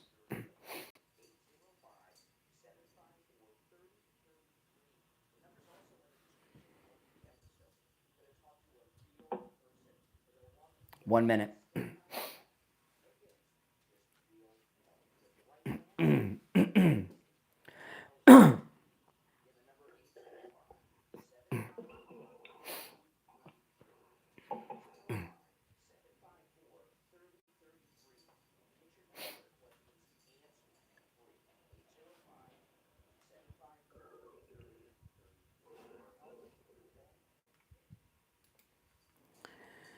Okay. 30 seconds. Oh, hold on, Steve. All right. 30 seconds, Steve. We'll be back. You there? Okay. Yep. Yep. Okay.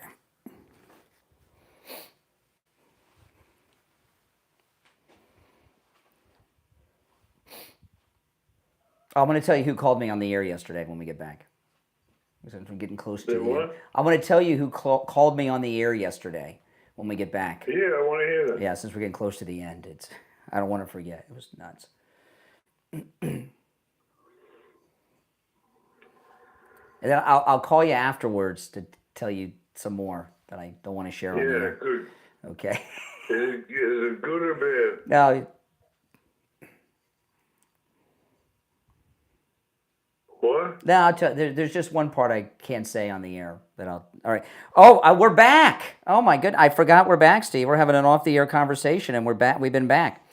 So let me fill people in. I lost track of time. Some of you heard a strange phone call come in towards the end of the show around the Gold Report, and it was a very panicked man. And they said they had to talk to me off the air. And it was really a pretty disturbing phone call for me to get for a couple of reasons. And you may have heard me tell a story once or twice about something I did many years ago. And I said to the person when they called, wow, I haven't talked to you in like 30 years. I got to talk to you off the air. Call me, put me on hold, Brian. I got to talk to you off the... They were like frantic, right? So it was very strange. And this... Some of you, longtime Steve Kane listeners, when I tell you the name and this, you'll know what I'm talking about. You may have heard me tell a story on the air once or twice. When I was about 20 years old, I was doing overnights, right? On the old 1400 WFTL, right? This was like when I was like 20 years old, 21 years old. And I used to do a show 6 nights a week at 3 o'clock in the morning till 6 or 7 a.m., depending on what day of the week it was. And back then, I was a club guy. I was going out to clubs, and I would leave clubs at about 2:30 in the morning and then go to the radio station and do a 3 or 4 hour show. And I didn't have any show. I didn't do any show prep. Didn't have much going on, and I'd been drinking. And there was one person who used to do a show that was completely scripted. And I saw in the garbage can in the radio studio their script from their show from the day before. And since I'd been partying all night and didn't have too much to say, did zero show prep, and I was young, I took their script out of the garbage, explained what I found, and then redid their show. And they were so mad at me. They were literally wanted to kill me. They came to the radio station, tried to get me fired, demanded I get fired. And this, Hold on. do you know who I'm talking about yet, Steve? I just want to throw out one thing. Are the initials G, D? You got, no. Oh, that would have been really crazy. No, it was not Gary Daniels. No, I didn't give you enough clues. It was Dr. Jim Nadell called me on the air. Oh, wow. I know, I couldn't believe it. And the last time I saw him, he wanted to kill me, was demanding the radio station fire me, was calling me all kinds of names and profanities and all these things. And he called me at the end of the show yesterday. There were about 15 minutes left in the show. It was right around the time of the Gold Report. And he was frantic. And he says, I got off the air. Can't talk to you on the air. Got to talk to you off the air. I said, well, come on, you're here. Can't talk to you on the air. Got to be off the air. And I was like, oh my goodness. I did something happen where he seemed very upset at me, which translates to being upset with you too, when you haven't heard from someone for 30 years. So I put him on hold. And there's some other things I'm not sharing on the air. I'll tell you after the show, Steve. And then I talked to him after. He's a preacher. No, he's a psychologist. Dr. Jim Nadal, the guy that said he would go on the air and say he's a black lesbian trapped in a white man's body. Remember that guy? He wasn't a born again Christian. No. Oh, you don't remember Dr. Jim Nadal? Yeah, he was bald, and remember he would write out his entire show. He did a 3-hour show. It was completely scripted, and he'd read it on the air. Now, a lot of people like Glenn Beck do this now, but this was I don't have any notes. The only notes I have are the phone numbers for the sponsors when I do commercials. So now keep in mind, the last time I saw him, I was like 23 years old. He wanted to kill me, was demanding I be fired and never, and all this stuff because I got his script. So I put him on hold, and the last 15 minutes of the show was very frustrating for me. I was very distracted because I was dying to know what he wanted to talk to me about and why he was so frantic. So he told me so I put him on hold. He says, I can't talk to you now. I couldn't believe this. So I gave him my cell phone number, and I talked to him later. You know what he wanted? And I gave him some pointers. He's going to be so pissed that I'm telling this story. I shouldn't even told this. This is what it'll be. I don't want any reenactments from '93. Okay. He wanted to know, Steve, if I could get him on the radio doing his show in the Miami market. He wanted me to do 3 things. Help him to do 3 things, Steve. Get him on the air in the Miami radio market. What on the air? He wanted me to get him back on the air doing his show. He wanted me to get him on the air at a radio station in the Miami market, set him up with a podcast and a YouTube channel. Let me do all these 3 things. So now I haven't talked to this guy in 30 years. Last time I talked to him, he wanted to kill me. And he wanted me to set him up with a whole broadcast career, just like that, after 30 years. It was so bizarre. I mean, it was you just... could do that. I could. You basically did it for yourself. Why should I be doing... listen, people call me up all the time, wanting me to help them get podcasts and get YouTube channels and everything. And I do help some people, on occasion that are friends of mine, but not people that wanted to kill me in the past that I heard from in 30 years. But why should I do all that for somebody for nothing? Why should I give my I've been in the trenches. We didn't get that far, but we've been, Steve, I've spent all these years learning this craft, and somebody wants to come in and just get all of my knowledge and skills and abilities. Oh yeah, let me give you the last 30 years while I haven't heard from you. Let me give you all the skills, techniques, talent, and the whole master class that I've been in the trenches learning.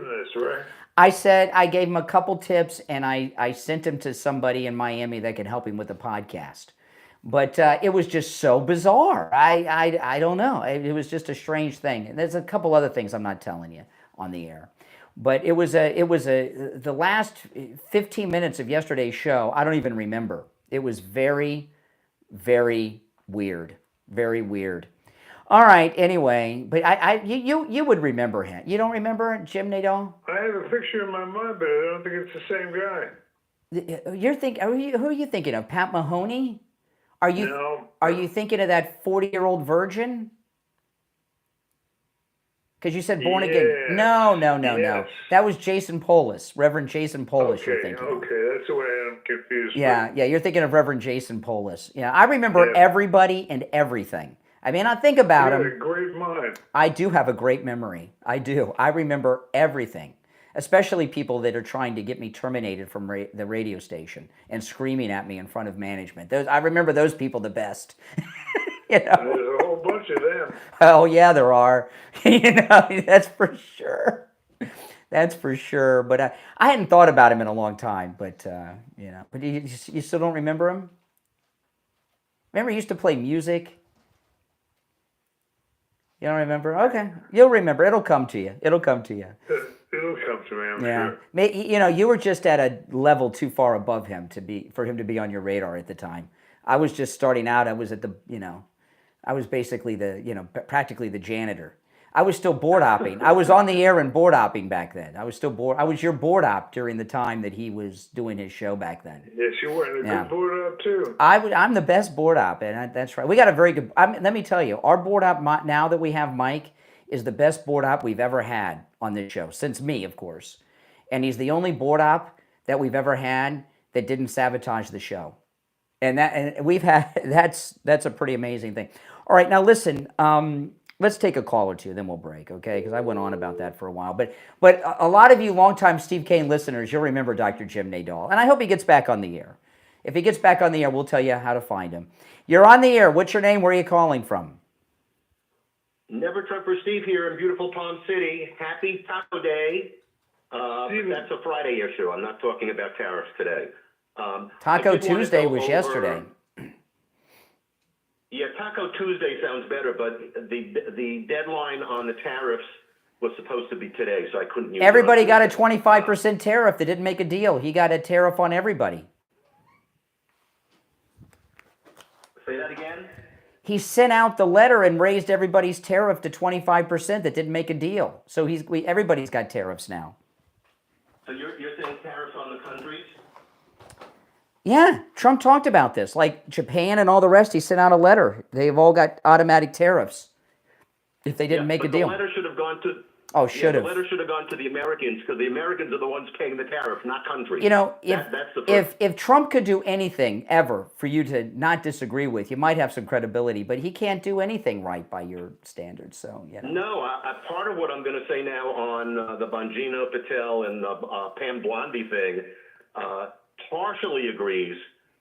You know, the moral of the story here is you reap what you sow. So that when Bongino and Patel were talking up the conspiracy theory here, you know, it's one thing when you're not in government that you can say all that, but once you get into government, you have to have the evidence. That's now, right. Hey, listen, I looked at the clock. We're late for the break, so you call us tomorrow, Steve. I'm sorry to cut you short, but we got to do it. You know, Steve, I was telling you earlier about how you know your neuropathy. You were rid of it 3 years ago. It hasn't returned from Lighthouse Medical. The first time Dr. Appleton rid me of pain was also 3 years ago this month, my knee pain. And all the pains he's treated me with, none of the pains have returned. And, you know, people sometimes ask me about that. Why is that? Dr. Appleton's laser treatment, there's no drugs, no shots, no injections, completely painless. You don't even feel it when it's happening. It repairs the damage that's causing you the pain, which is amazing. You know, pain medications, not only can they turn you into a junkie, but it also just masks the pain, right? You still got the problem, and you're probably making it worse because you're doing things with that part of your body you shouldn't. But the laser treatment with Dr. Appleton actually repairs the damage that's causing the pain, and that's why the pains that he's treated me for have not returned. It's amazing. Give him a call. Now, again, appointments aren't necessary. Walk-ins are welcome, even on Saturdays. 954-973-0710. 954-973-0710. And online, AppletonCairo.com. We'll be right back.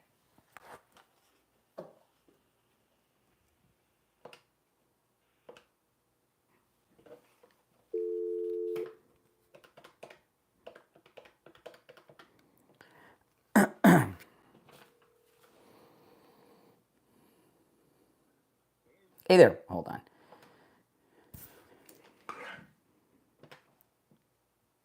Steve?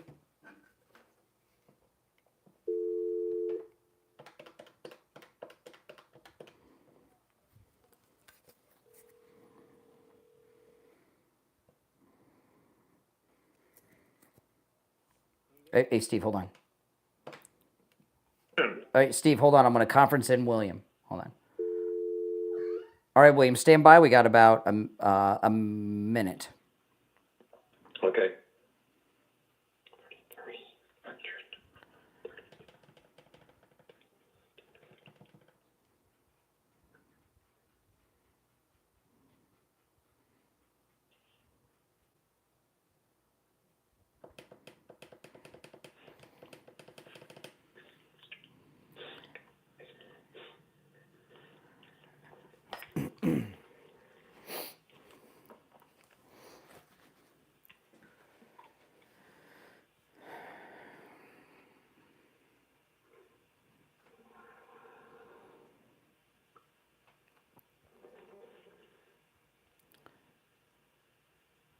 All right, and it's time to check in with William Youngerman from the offices of William Youngerman Incorporated with the Morning Gold and Precious Metals Report. William Youngerman, how the metals looking today? Metals are still very stable, and gold is still the one that's been trading in about $100 trading range for quite some time now. And it looks like that's where it wants to stay for the time, at least for the summer doldrums, which we usually see that with gold, and then it picking up and making moves later on in the fall. The gold yesterday trading in a range of $32.87 to $33.46, and closing out the day down $34.90 at $3,300.50 the ounce. Silver remained unchanged on the close yesterday at $36.68, very solid, above $36. Silver's been acting very well. Platinum down $4 at $1,366, and palladium closed down $6 at $1,105. Overnight, we saw gold trade in a range of $32.83 on the low to $33.08, and currently it's at $3,295 the ounce. That's down $5.50. Silver down 28 cents at $36.40 the ounce. Platinum down $8 at $1,356, and palladium down $5 at $1,100 the ounce. So market's still stable, and giving you plenty of time to take advantage of any kind of dips like this to add to your position. Absolutely. And certainly the premiums on everything are so low now, you can't go wrong buying. Really, that's with gold and silver? And silver, yes. That's amazing. Great buying opportunities. Are you finding, because silver is really on fire, right? I mean, are you finding people that have a lot of silver turning it into gold now on these gold dips? Not so much, no. We're still seeing a lot of people interested in the silver, with projections as high as $100 for silver by all the forecasters. And really? Certainly, we are calling for at least $50 silver before the year's out. So we'll see where we go, but silver's acting very strong. Now the silver, because with everything we give the prices out in ounces. That's how it's done. But silver's available in the bars too, bigger than that. You have what are the prices looking on those 100-ounce and 10-ounce bars of silver right now? Yeah, very, very reasonable. You can buy 100-ounce bars from us for just 50 cents over for Steve Kane listeners, just 50 cents over the spot. Wow. And 10-ounce bars for $1.50 over, or maybe even less on larger quantities. So that's amazing. We've got great values, great buys, and of course there's no sales tax in the state of Florida on all these commodities, so it's a great venue altogether. That's great. Well, listen, William Youngerman opens up at 10 a.m. Give him a call, 1-800-327-5010, 1-800-327-5010, or stop in at 150 East Palmetto Park Road in Boca on the first floor of the Bank of America building, just east of US 1 Federal Highway on the south side of Palmetto. And you can find both his address and phone number on his website, williamyoungerman.com. All right, William Youngerman, we'll talk tomorrow. Okay, have a great day. All right, take care. All right, we're back. So Steve, are you predicting that this Epstein case is going to evaporate from the news like today or something? What do you think? Which case? The Epstein, all this Epstein controversy with Bondi. I hope so. I don't know. These people that are pushing it are just fanatics. Okay, all right. Let's go back to the phones. You're on the air. What's your name? Where are you calling from? Hi, good morning, Brian. This is Richard from Cold Springs. Hey, Richard. I just wanted to address this Pam Bondi thing. If you play the video, you played the video. She said in February to John Roberts under his directive. That means under President Trump's directive. So he's the one who is controlling. I love President Trump, but I feel maybe he's not on the list, but he has some high loyalists who were loyal to him during all his life are on the list, and he's trying to protect them. And I don't think Kash Patel, Bongino, or Pam Bondi, who was there during his downturn, His is going to downturn. go against him. Hold on a second. Are you hold on a second. Hold on. Richard in Coral Springs. Are you suggesting that President Trump is covering for pedos? Come on. He's not covering for whoever it is, but he is covering for someone because it is only happening under his direction. I think he got bad advice from Pam Bondi, and he and I mean, that's your opinion. that but, well, I mean, that's what you've got. Like Yeah. any other person. Mm-hmm. Yes. But, Okay. But I feel. But you love Trump. President How can you say you love Trump, but he's protecting sex criminals at the same time? How can you love Trump and think he's protecting perverts? You can love There's somebody and disagree with that them. protects perverts? Can I make one? No, can I say that something? seems You to know, cancel one or the other one. compare you, Sir, I can compare you with Jay and the other guy from New Jersey because every time they call everybody racist, when it's anybody except a colored person, anybody disagrees with Israel. you Excuse call me, them a what anti-Semitic. person? I mean, Anybody but a what person? whenever You Jay said- and the other guy from New Jersey, Yeah, what'd they you call say? everybody racist if they're not black. You didn't say black call though. You everybody used the C word. You anti-Semite. you didn't say black. You said the C word. No, sir, no. You said if they're not. You You can said hear the C whatever you word. want to I hear. heard. Did you hear him say it, Steve? He said colored. Yes. You said colored. Where are you from originally? This is not a Coral Springs accent. Well, the topic of my race is not you again. Always racially profile people. Well, you're the one that We- used we some want to do this outdated anymore. racial description that hasn't been used since No, I afros cannot, were sir. in You can style. understand whatever you want to hear, but you call everybody anti-Semite if they just disagree with the. Oh my goodness! That's not You correct. used a racial slur towards blacks. Now you don't like the Jews. Oh my goodness! Oh no! See, now that's what you say because you're the same like Jay of New Jersey. Because You do not have said, any but of you this said thing. the C word. No, sir, I did not. You Oh, you did. Hey, listen, appreciate the can call. say- Appreciate the call. Oh my goodness. Gee whiz. Not a happy camper. You know, Coastal Weight Loss Secret. I lost about a pound a day. My weight loss goal was 25 pounds. You know, I met with Dr. Zuckerman at Coastal Weight Loss on Inauguration Day, right before I went to Wings Plus, you know, and I told him, I said, well, we got our cruise coming up. He says, well, how much do you want to lose? I said, 25 pounds. He says, when's the cruise? I said, a month from today. No problem. He said, Doc said, no problem. I said, come on, Dr. Zuckerman, 25 pounds, and I'm leaving him. He said, no problem. I lost 25 pounds in 3 weeks. That's amazing. So a week early, because it was amazing. I was in shock. Some days I lost a pound, some days I lost more. And again, no exercise, no prescription medications like Ozempic, eating food I would normally eat. Overall, I lost over 35 pounds. I will never reveal what my starting weight was because it was embarrassing. I could not believe what happened to me, Steve. It was pretty bad. And but I've lost all the weight. I feel great. I look great. My pants have been falling off. I've had to buy new pants. I've had to buy new belts, and it's great. I've lost so much weight. You can do the same. And by the way, my results are not unusual. My results are quite typical with Coastal Weight Loss Secret. So give them a call and go see Dr. Zuckerman. Remember, it's no charge consultation. And no matter where you're located in America, Coastal Weight Loss Secret can help. Here's the number. And when you call, make sure you tell them you heard about them on the True Oldies channel. 561-247-6300. 561-247-6300. And online, coastalweightlossecret.com. All right, let's go. You're on the air. What's your name? Where are you calling from? This is Mike from Louisiana. Oh, hey, Mike. Hey, Michael. You know, I don't really. Hey, Steve. I don't really blame Pam Bondi. I don't really blame Trump.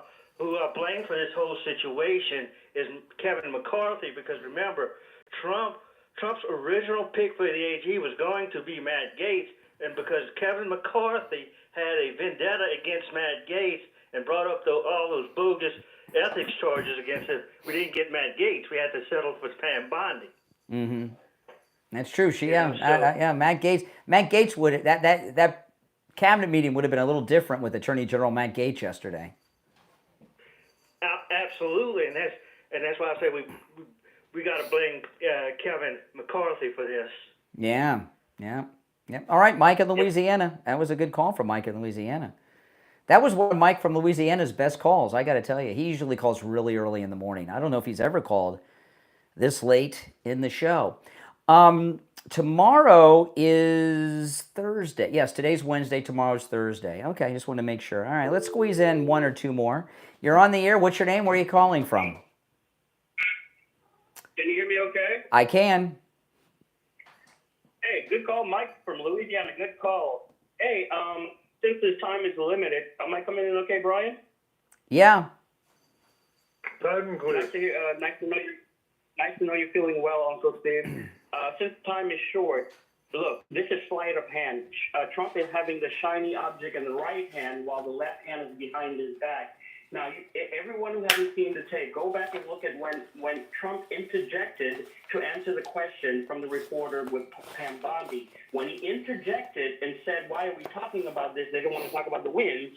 Then he gave her the opportunity to talk or not to talk. If I was a wise attorney, I would shut up and not talk. But is it orchestrated? Is Trump letting them see the shiny object? My point is this. Are we going to see 3 more wins in the next 5 to 7 days while they're talking about? All right, we're out of time. We're out of time, IB. But thanks for the call, and that's it. All right. Hey, listen. Take care, everyone. It's the Steve Kane Show. Steve Kane has been here. I'm Brian Craig. This is Florida's longest-running radio show on the radio since 1977. We'll see you bright and early tomorrow morning at 6 a.m. All right. Hey, listen, guys. I got to take off. Oh. I'm exhausted. That was a busy show today, and I'm pretty tired. Very high energy, great calls today. If you're new, welcome. Make sure you subscribe, okay? This is where MAGA comes to talk. And if you're already subscribed, please like the video and share on your socials if you don't mind. All right, guys, take care. I'll talk to you later.